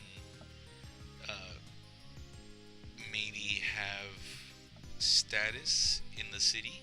You have, you know, you have worth. You would have a bank account. You would essentially be living in a higher standard than most adventurers. Outlander, another growing up in the middle of nowhere. However, this one is different. This one is, you kind of were raised by wolves. You were just away from civilization. Whereas the hermit still is a known person by the townsfolk. Think of it as that old man who lives on the end of your street that you've never seen have a visitor in his entire life, but he still lives in society. He still maybe has a job or had a job at one point, whereas an outlander has never seen a freaking forklift in her life. Doesn't even know what a hot topic is.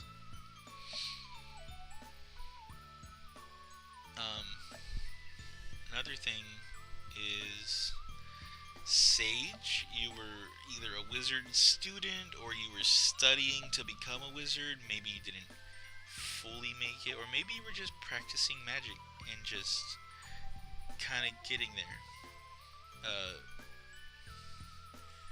Mostly studying knowledge and magic and the foundations of the universe.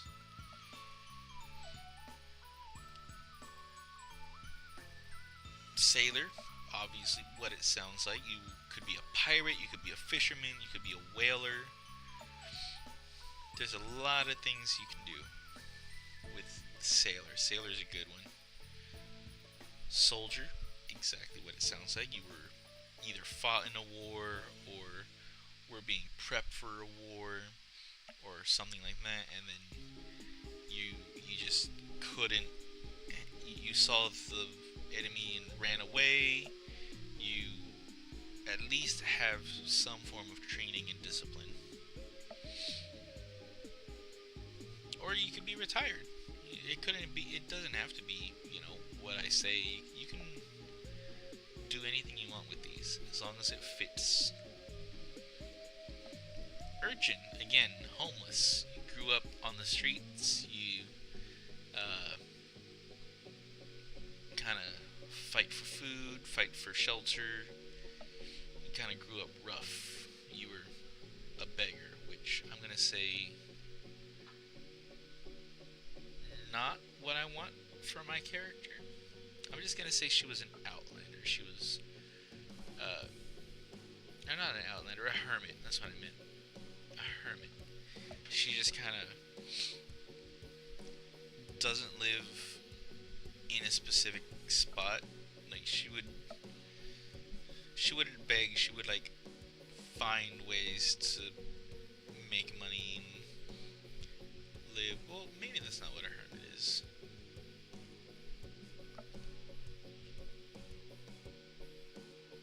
Yeah, we'll do urchin. We'll say urchin. So, that's gonna be my background. Urchin. And as a result, I have things to pick from.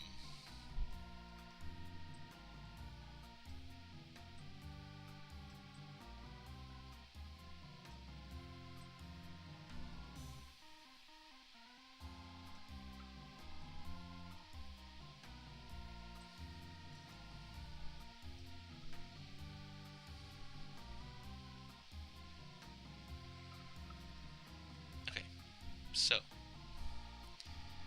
whenever you...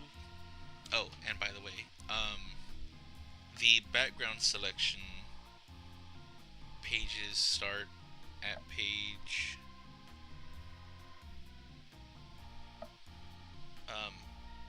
125 if you are following along with me. You're going to go to page 125, and that's where the first... They're in alphabetical order. That's where you're gonna see Acolyte, and it's just gonna, each one's gonna have a page or two dedicated to it. So, for Urchin,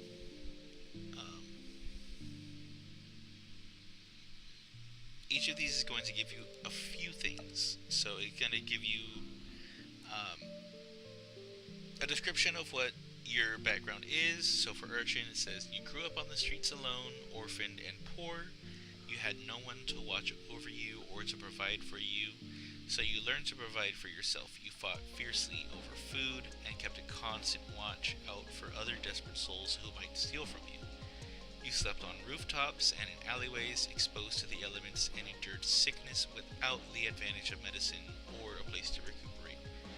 You survived despite all odds, and did so through cunning, strength, speed, or some combination of each. You begin your adventuring career with enough money to live modestly, but securely for at least 10 days. How did you come by that money?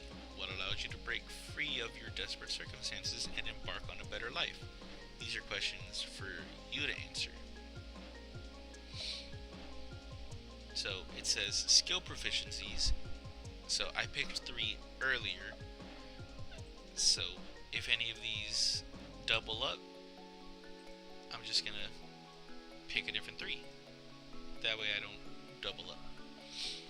So I get sleight of hand and stealth, neither of which I picked actually. So we have sleight of hand, and we have stealth. Both of these are dexterity, which is a 13 for me, I believe, or 16. So that's a +3. With our proficiency bonus, that's +2. So that's going to be 5 for both of these. There we go.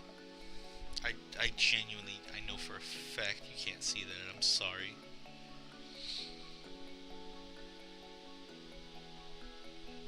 Tool proficiencies we get are disguise kits and thieves tools.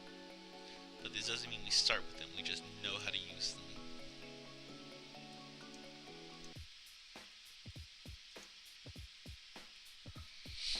So there's that. Equipment. This is stuff that we do get.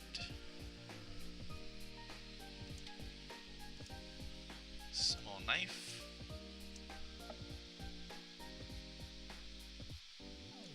Map of the city you grew up in, which I am going to call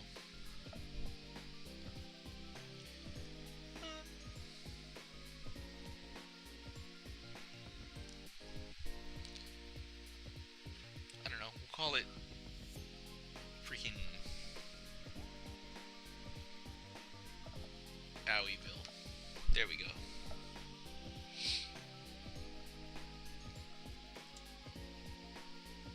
A pet mouse? I get a pet mouse? That's cool.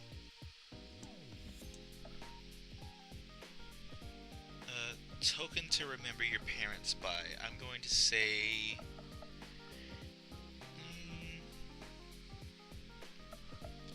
Here, we'll say it's a guitar pick. There we go.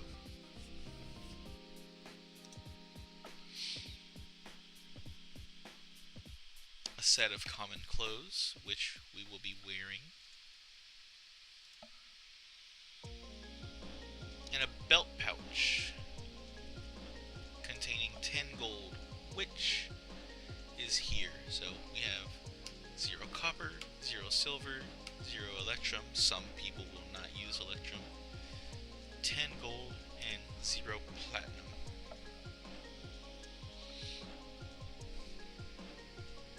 So, by default, we start with 10 gold.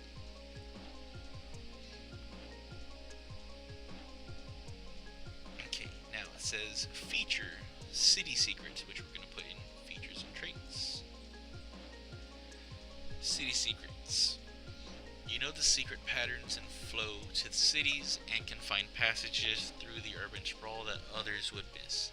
When you are not in combat, you and companions you lead can travel between any 2 locations in the city twice as fast as your speed would normally allow. So you're essentially a tour guide, or you have tour guide knowledge. So, city secrets, double speed, out of combat. When in city. So specifically in a city, not just Owieville. As long as we're in a city, we can move faster together. So if DM says, oh well, if y'all are splitting up, it's gonna take an hour, but if you all stick together, it'll take about 30 minutes because freaking this tiefling knows how cities work for some reason. I don't understand it, but I guess it does make sense.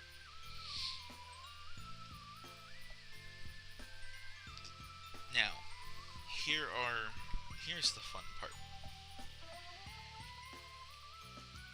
Each of these will come with a different chart for personality traits. So, Urchin has 8 to choose from. I'm only going to roll once. I think D&D Beyond will have you roll twice to get 2 personality traits. I'm only going to pick one just for an example.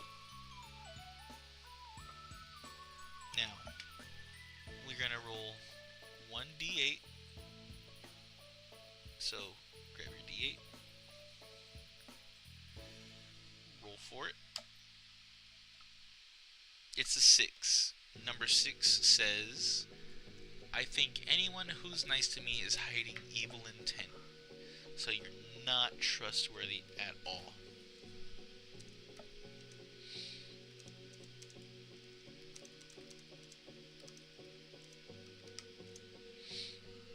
Let's see, do we have room for a second one? 6 again. Okay, yeah, no, we're not putting it twice. Okay, ideals, which is going to be an ideology that you stand behind. Now this one uses a d6. 2. Respect. All people, rich or poor, deserve respect. Oh, or you can choose based on your alignment, which I have neutral. Lawful neutral.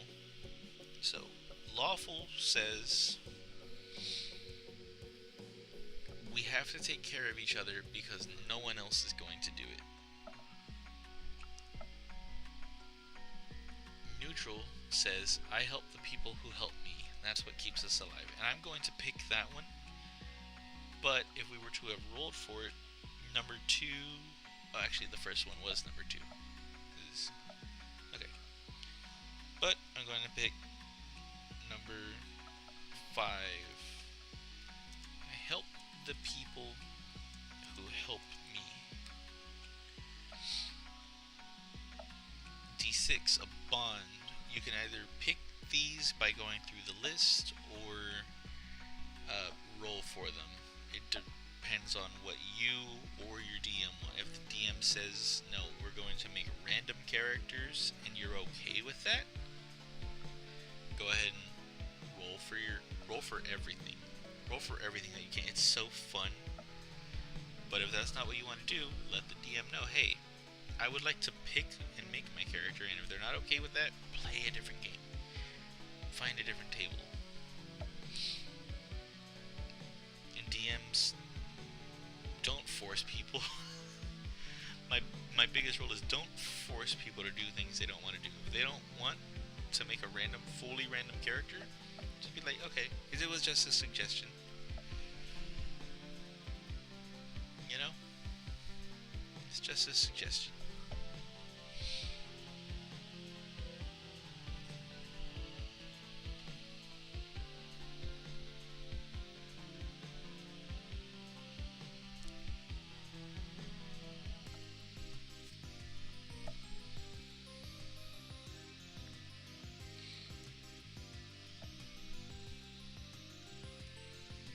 Right, so bonds. These are things that you hold true to your heart. One of them was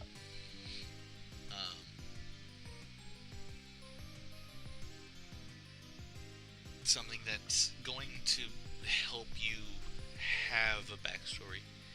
So, first one says, my town or city is my home and I'll fight to defend it.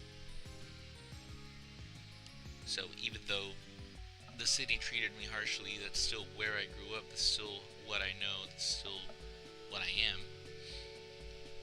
Number 2, I sponsor an orphanage to keep others from enduring what I was forced to endure. So, freaking Bruce Wayne that shit. I owe my survival to another urchin who taught me to live on the streets. So, you either feel indebted to that person, or you defend that person, you do everything for that person. Number 4, I owe a debt I can never repay to the person who took pity on me, which is essentially the same thing, but it doesn't have to be. It could be like the movie The Blind Side, where I forget the characters' names, but the kid wants to repay the parents who took him in.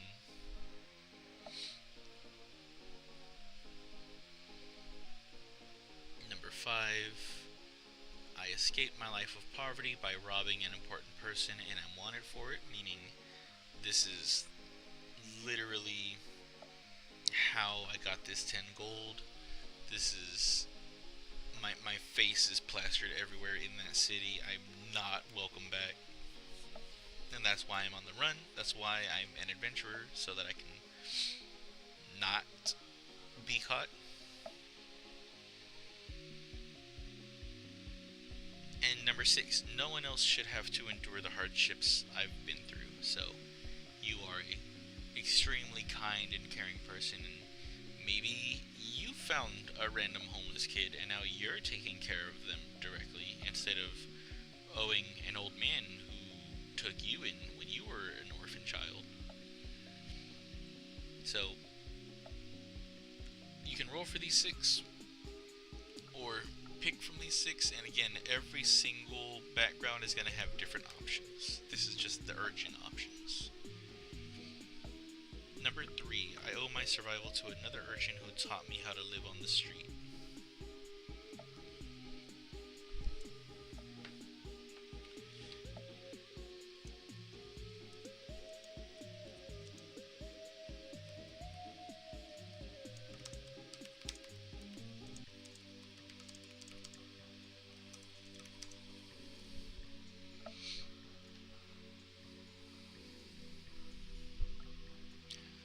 flaws. These are something your character needs to have.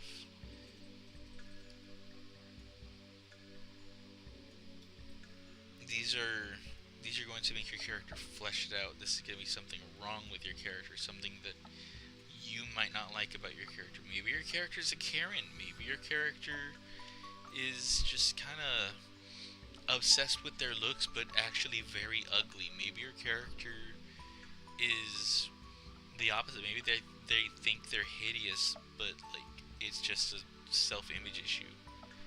Who knows? Maybe they have an eating disorder. It could be as serious or as unserious as you want.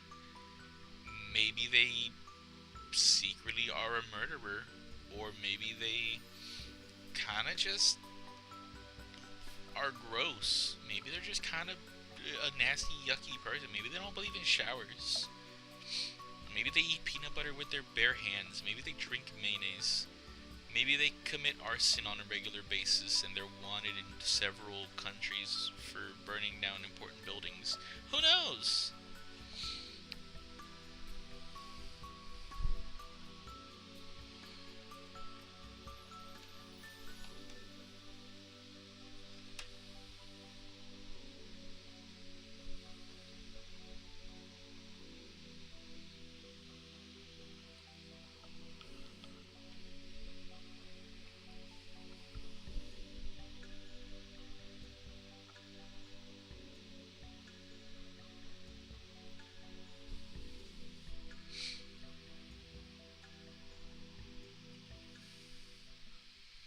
Here, we'll say number 5.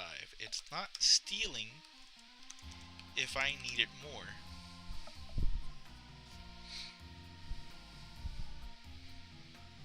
See? It's kind of a flawed perspective. Like, yeah, how do you know that you need it more? You don't know that person's situation. Yeah, they have 100 gold and you only have 10, but what if they're in debt with the mafia and they need to get 600 gold by the end of the week? And this is as close as they've gotten. So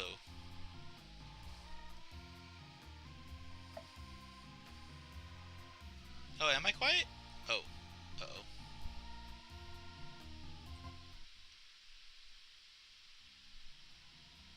Okay. Is this better? I can't hear myself. Sorry. Um Also welcome. Hello, how are you? I did not know I was that quiet. Sorry. Um I'm doing good. One of your kind? Like a bunny person? Oh, a tiefling. Nice. My brain is extremely scattered and I'm very sorry.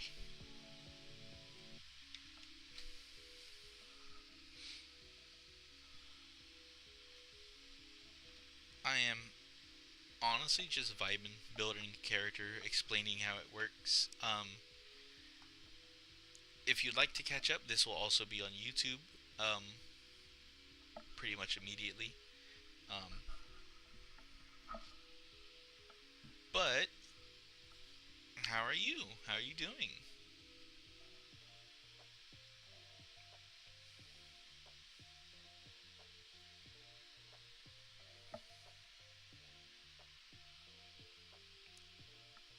Also, am I still quiet?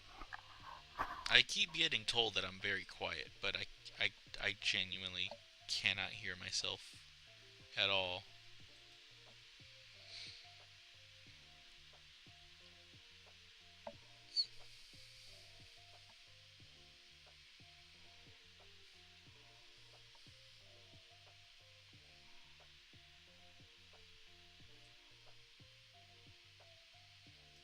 What do we have?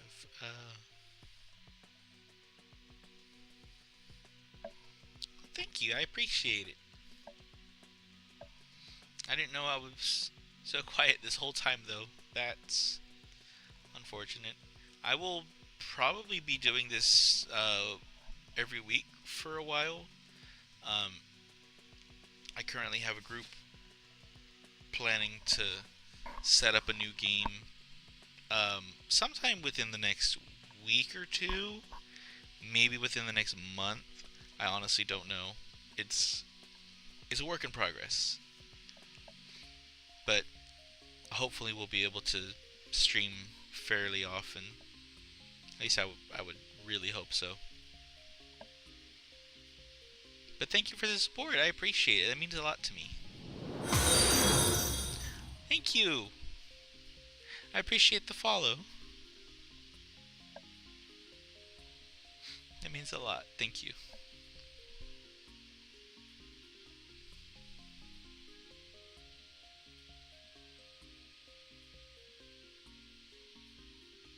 Um, Need your glasses to read the sheet? Yeah, I've just kind of been talking about it as I fill it out. Not really sure why the text on here is so small. Let me see if I can. I should be able to pop out.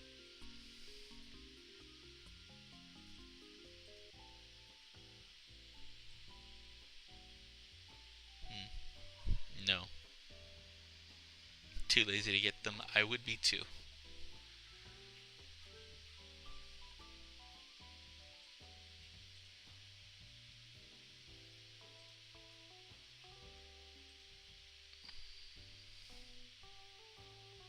Oh. I think I broke it.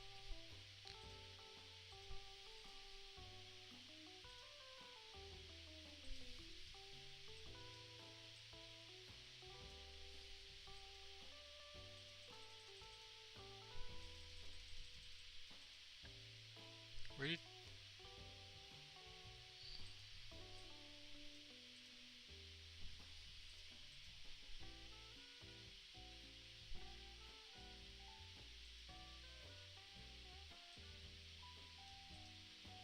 Uh-oh. I don't know where it went. Oh, it's being blocked by something. Why is it blocked out of nowhere?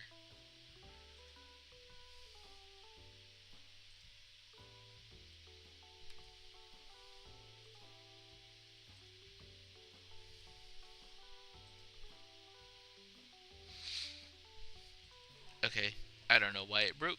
That is weird.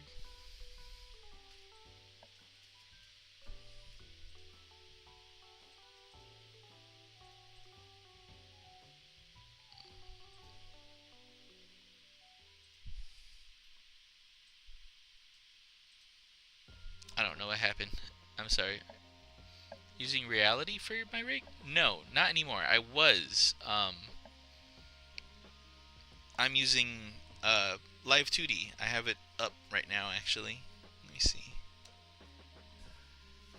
I'm on VTube Studio.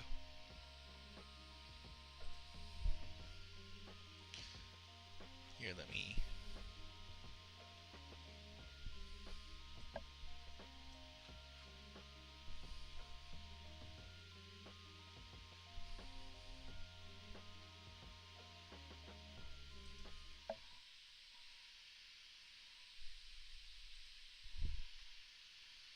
I'm on...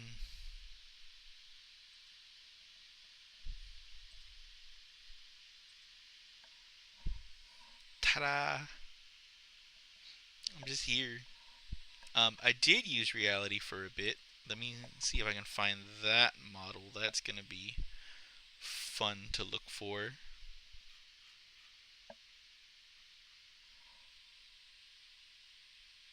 It's very similar though. I essentially had it traced and re-rigged.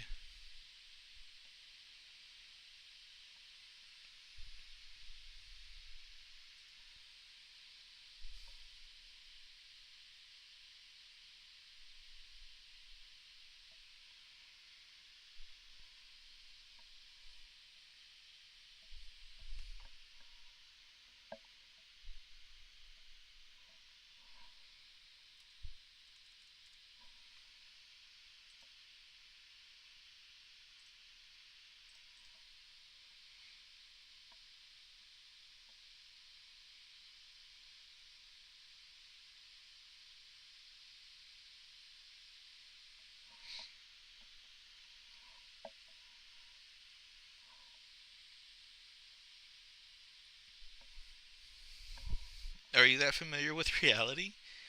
I guess, yeah. It's essentially traced. Let me see. Yeah, it's a good. That's where I started everything. Let me see if I can find my model.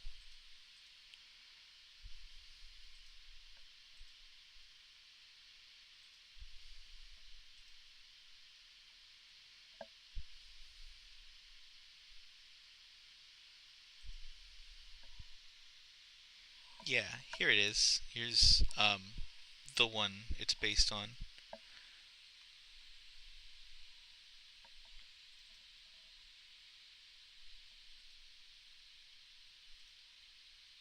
Here, let me unlock my. Ta-da!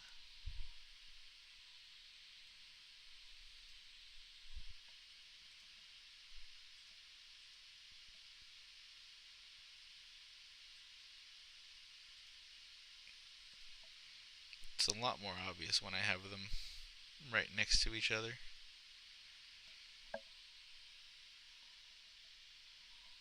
But yes, I use reality for when I want it in 3D. I also have.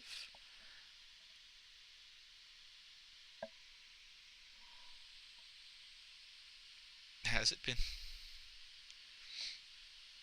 I also have a another model that I like to use on custom cast. I don't know if you know that one. It's very different,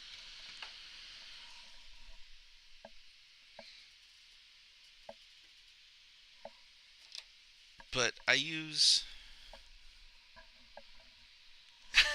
Are you me? Is that what this is? This is how I find out you're just me.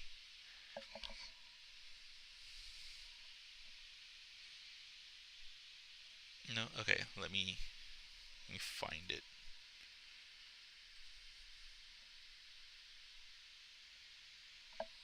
It's very different. It's a different art style.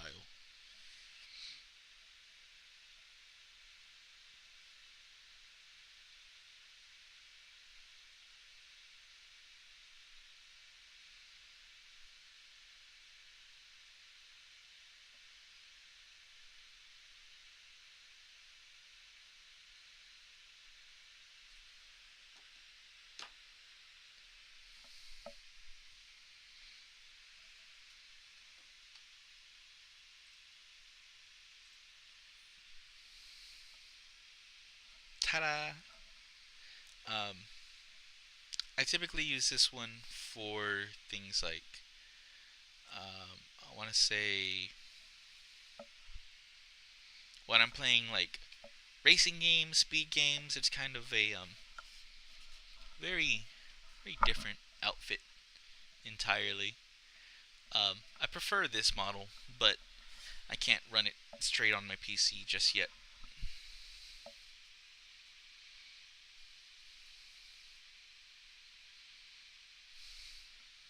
A Japanese themed dark elf? That actually sounds really cool.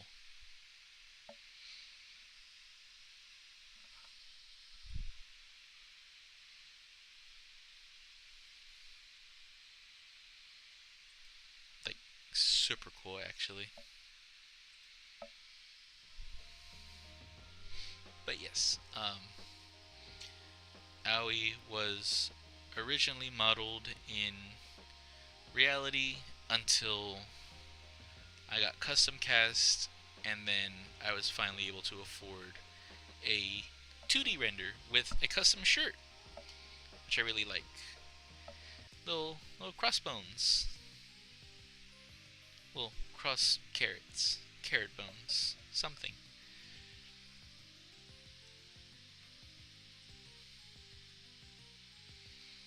But yeah.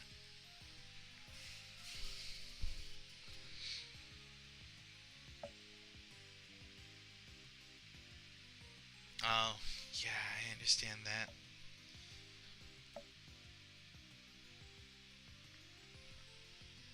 No, you're 100% fine.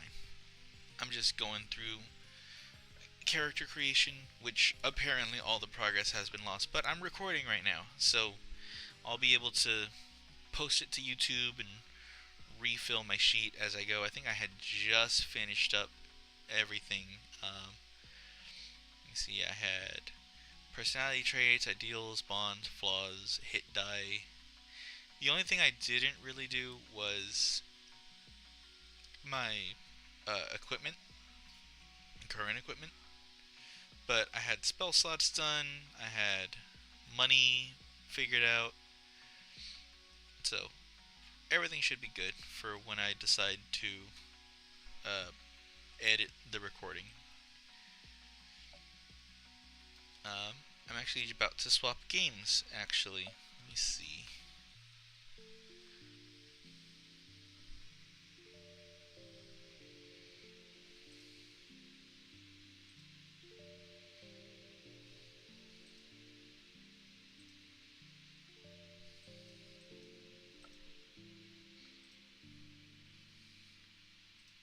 Yeah.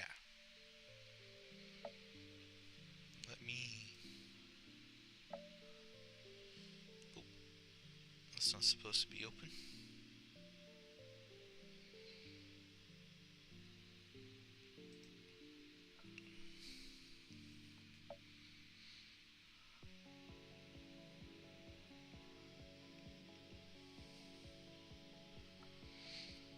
But yeah, I was just about to switch games. Actually, let me see. Which game was I gonna hop on, actually?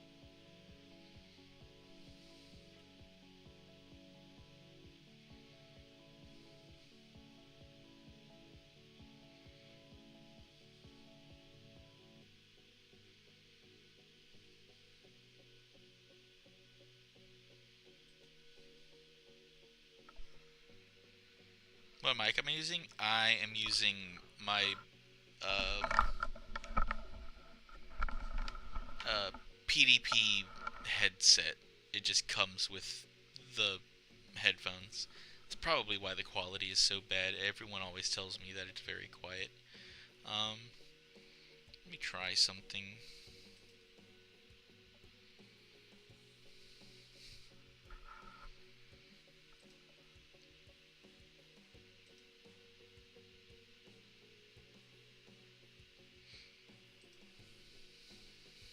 Let me try doing this.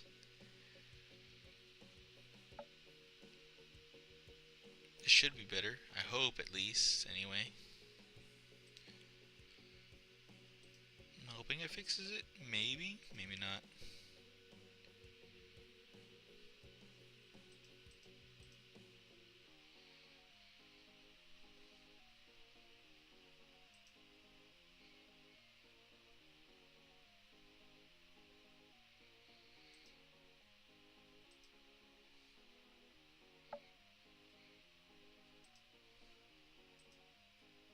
I genuinely don't know.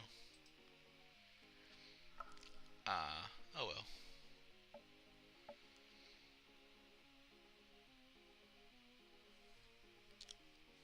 Blue Yeti? I will keep that in mind. I'm gonna write that down. Blue Yeti microphone. Got it.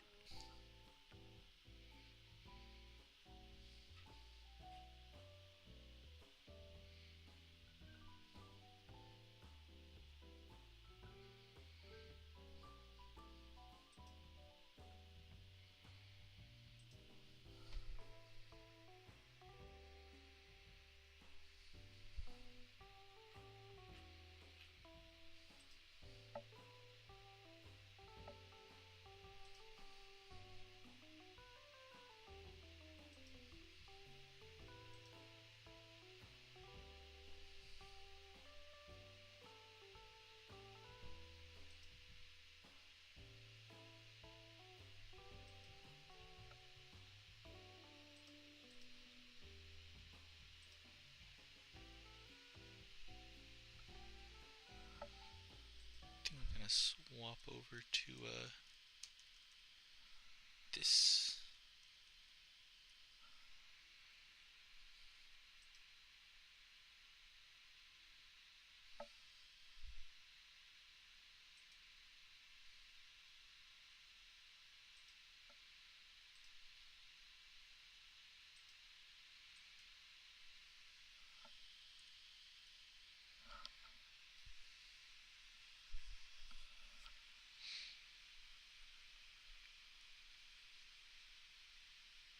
3 or 400 USD. That is actually really good.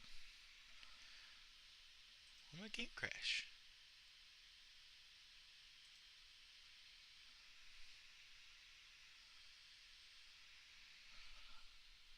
There we go. But yeah, that's actually really good. I actually appreciate that.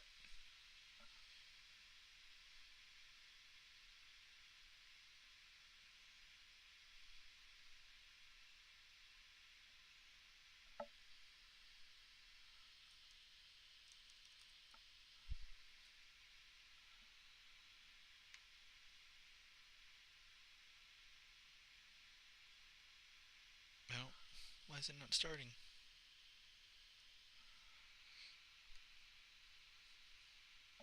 My game's not starting.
Are they? That's good. I'm definitely gonna need that milk.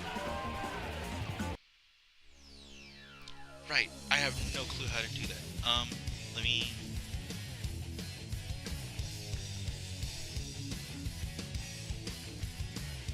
See.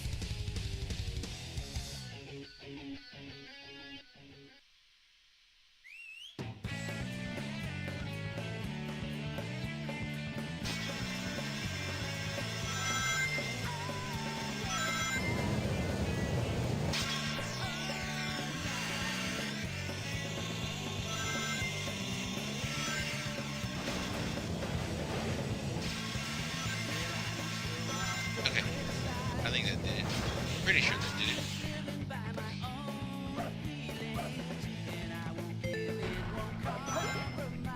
Okay, yeah.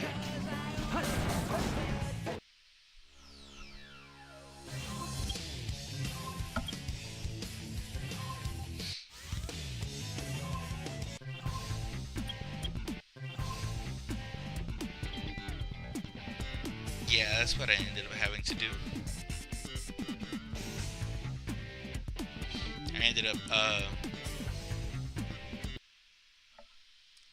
I ended up having to pull out my phone and figure it out through that. Thank you. Genuinely almost forgot.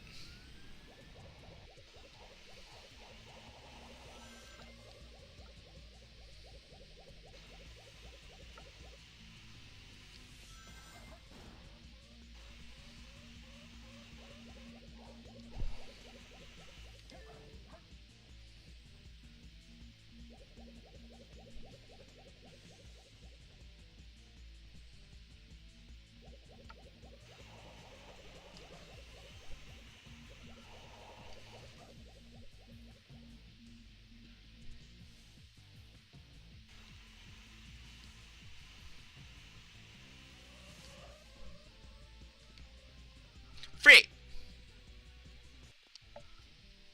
I'm so bad at that part.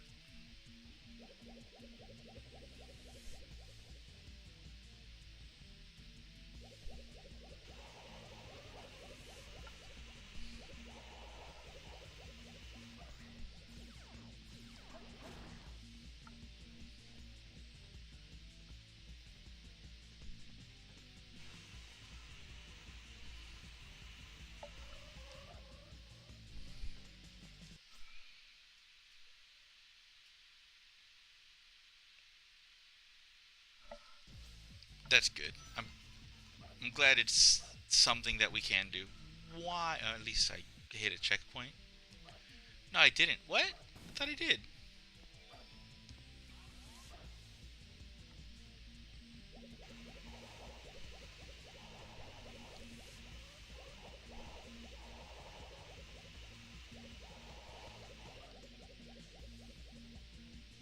Frick, frick, frick, frick, frick, frick, frick, frick. Got it.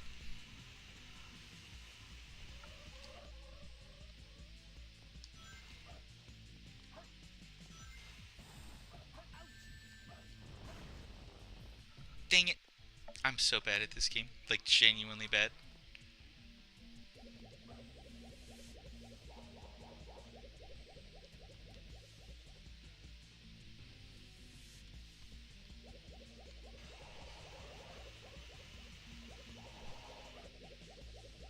What? How?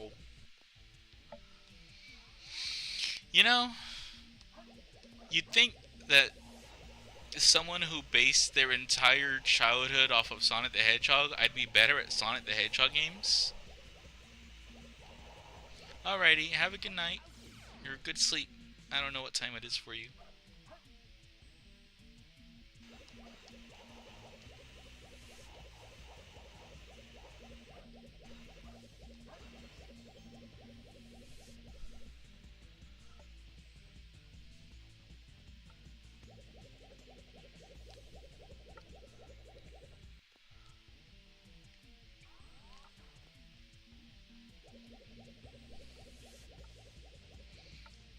Why am I... Okay.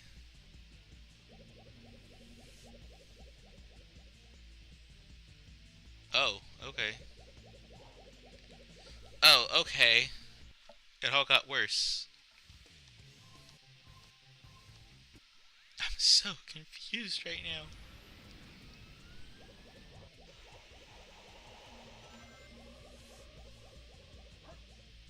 How? Okay. Genuinely don't know how that happened.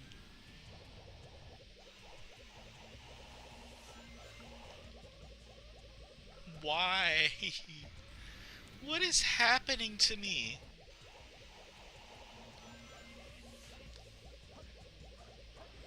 I barely made that.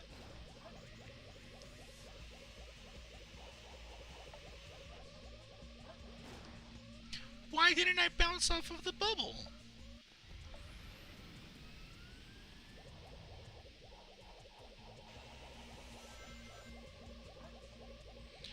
Okay. I am so confused how the physics in this game work.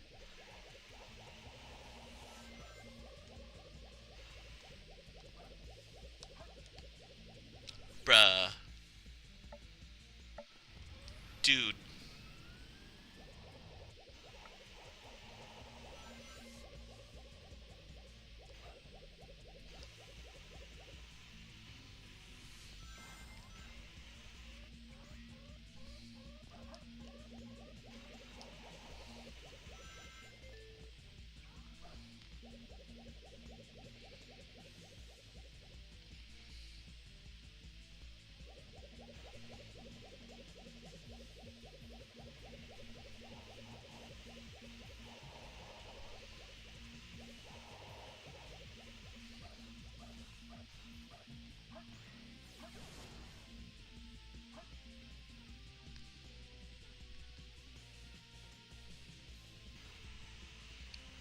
Okay. I am barely making any of this. What? I was still blinking invincible. Wasn't I? Here. Okay, let's try this. Let me just...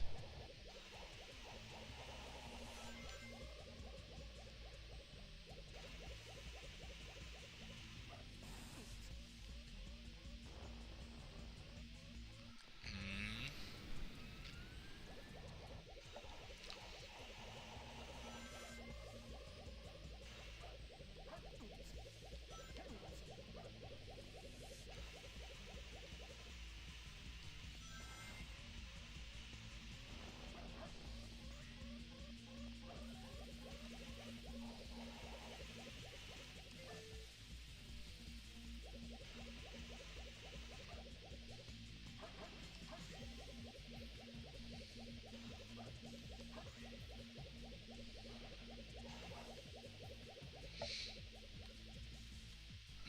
We're going, we're going, we're going.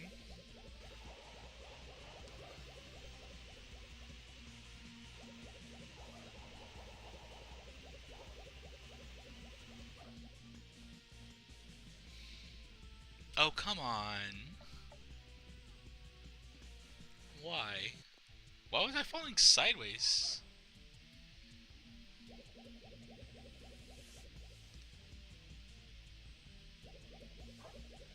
What? Where am I going? Okay, bye.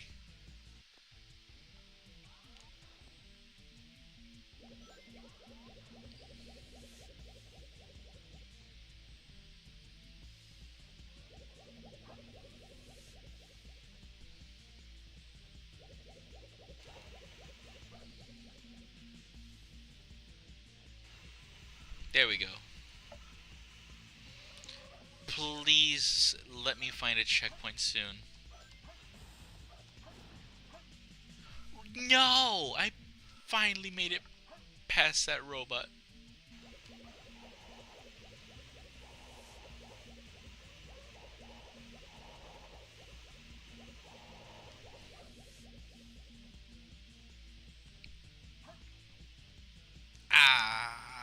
I almost made it.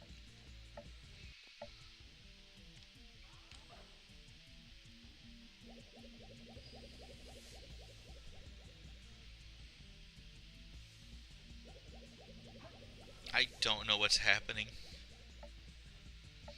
Here, I'm gonna use this last life and just run it as it's meant to be ran.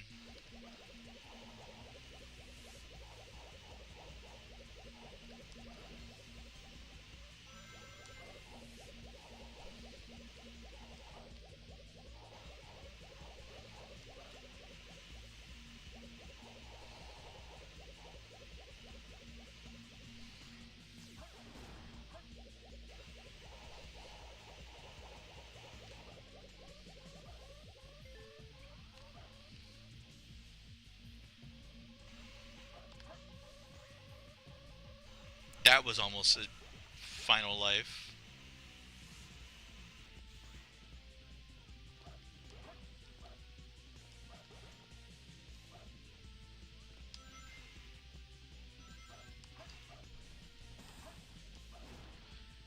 Why did that homing attack miss? It's a homing attack.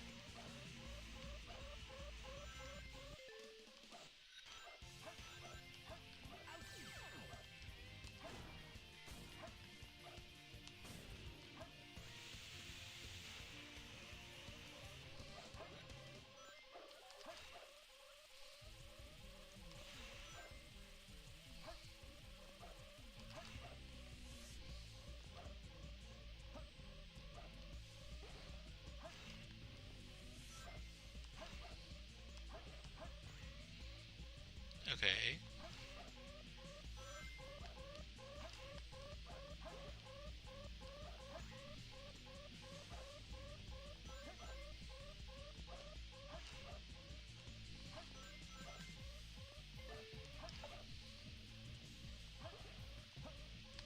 No, no, no, no, no, no, no, no. Okay, okay, okay, okay. Oh, no, no, no, no, no, no, no. Okay. I hit a checkpoint. I hit a checkpoint. That's the important part. I hit a checkpoint.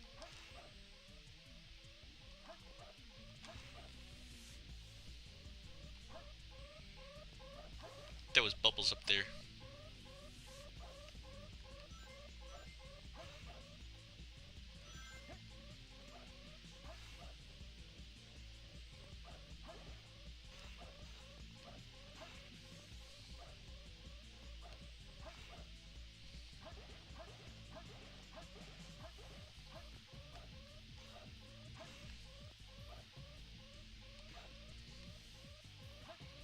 No, no, no, man.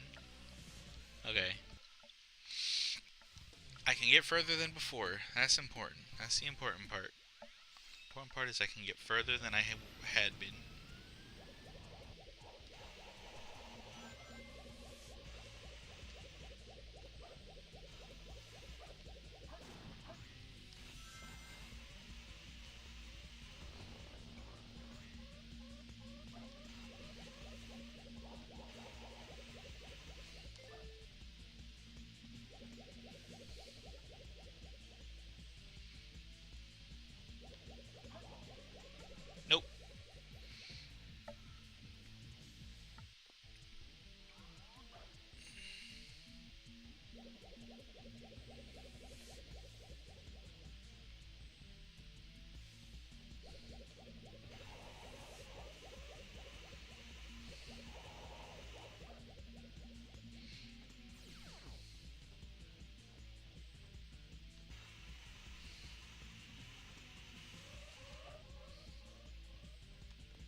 Finally.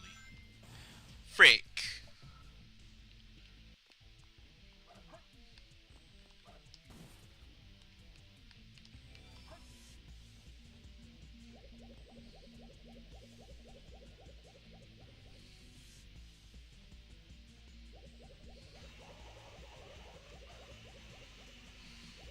I don't think I grabbed that bubble.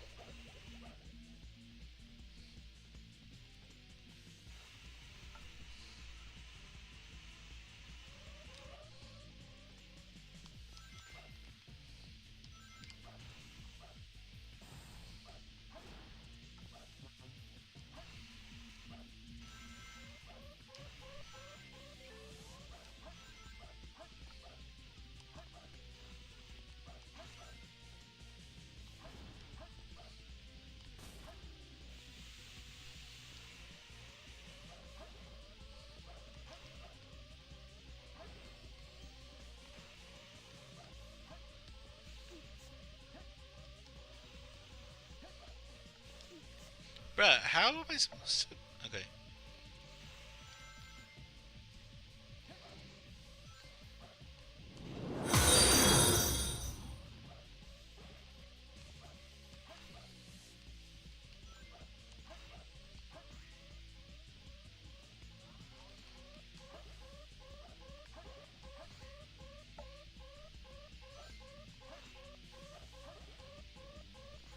If I behave enough, I can get extra life.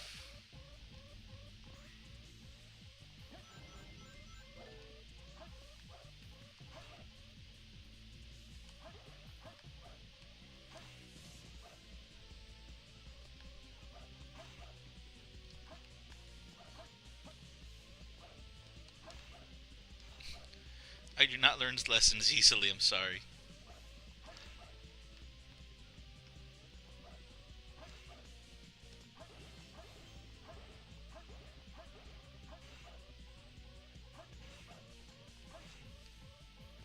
Ah, almost.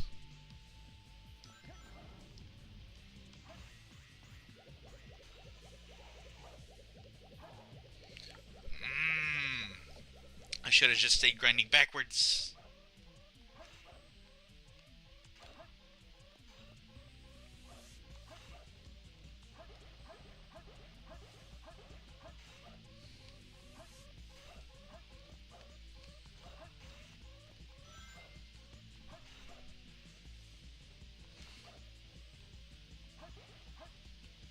Nope, no, no, no, no, no. I need to just behave.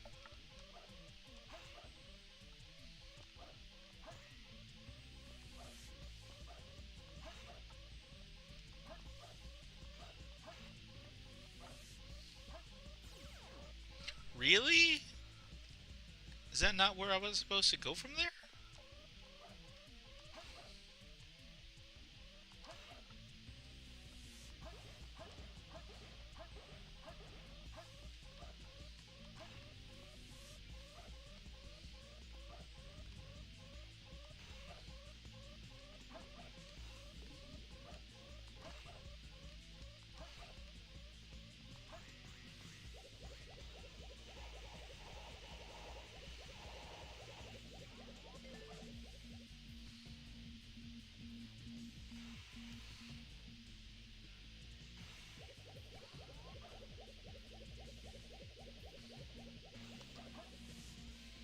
Really? Oh well, I hit a new checkpoint.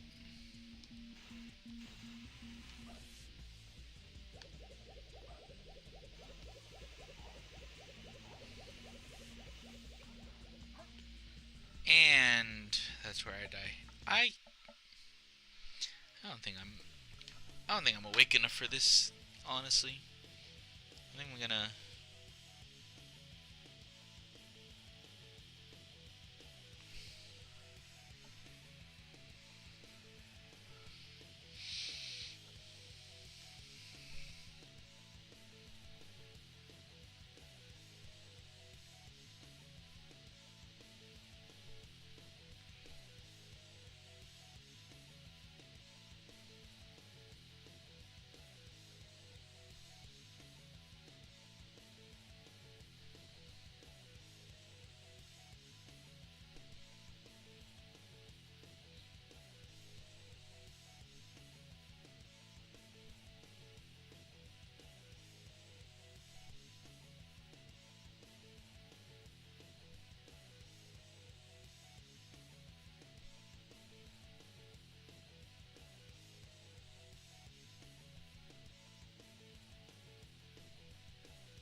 I think I'm done for today.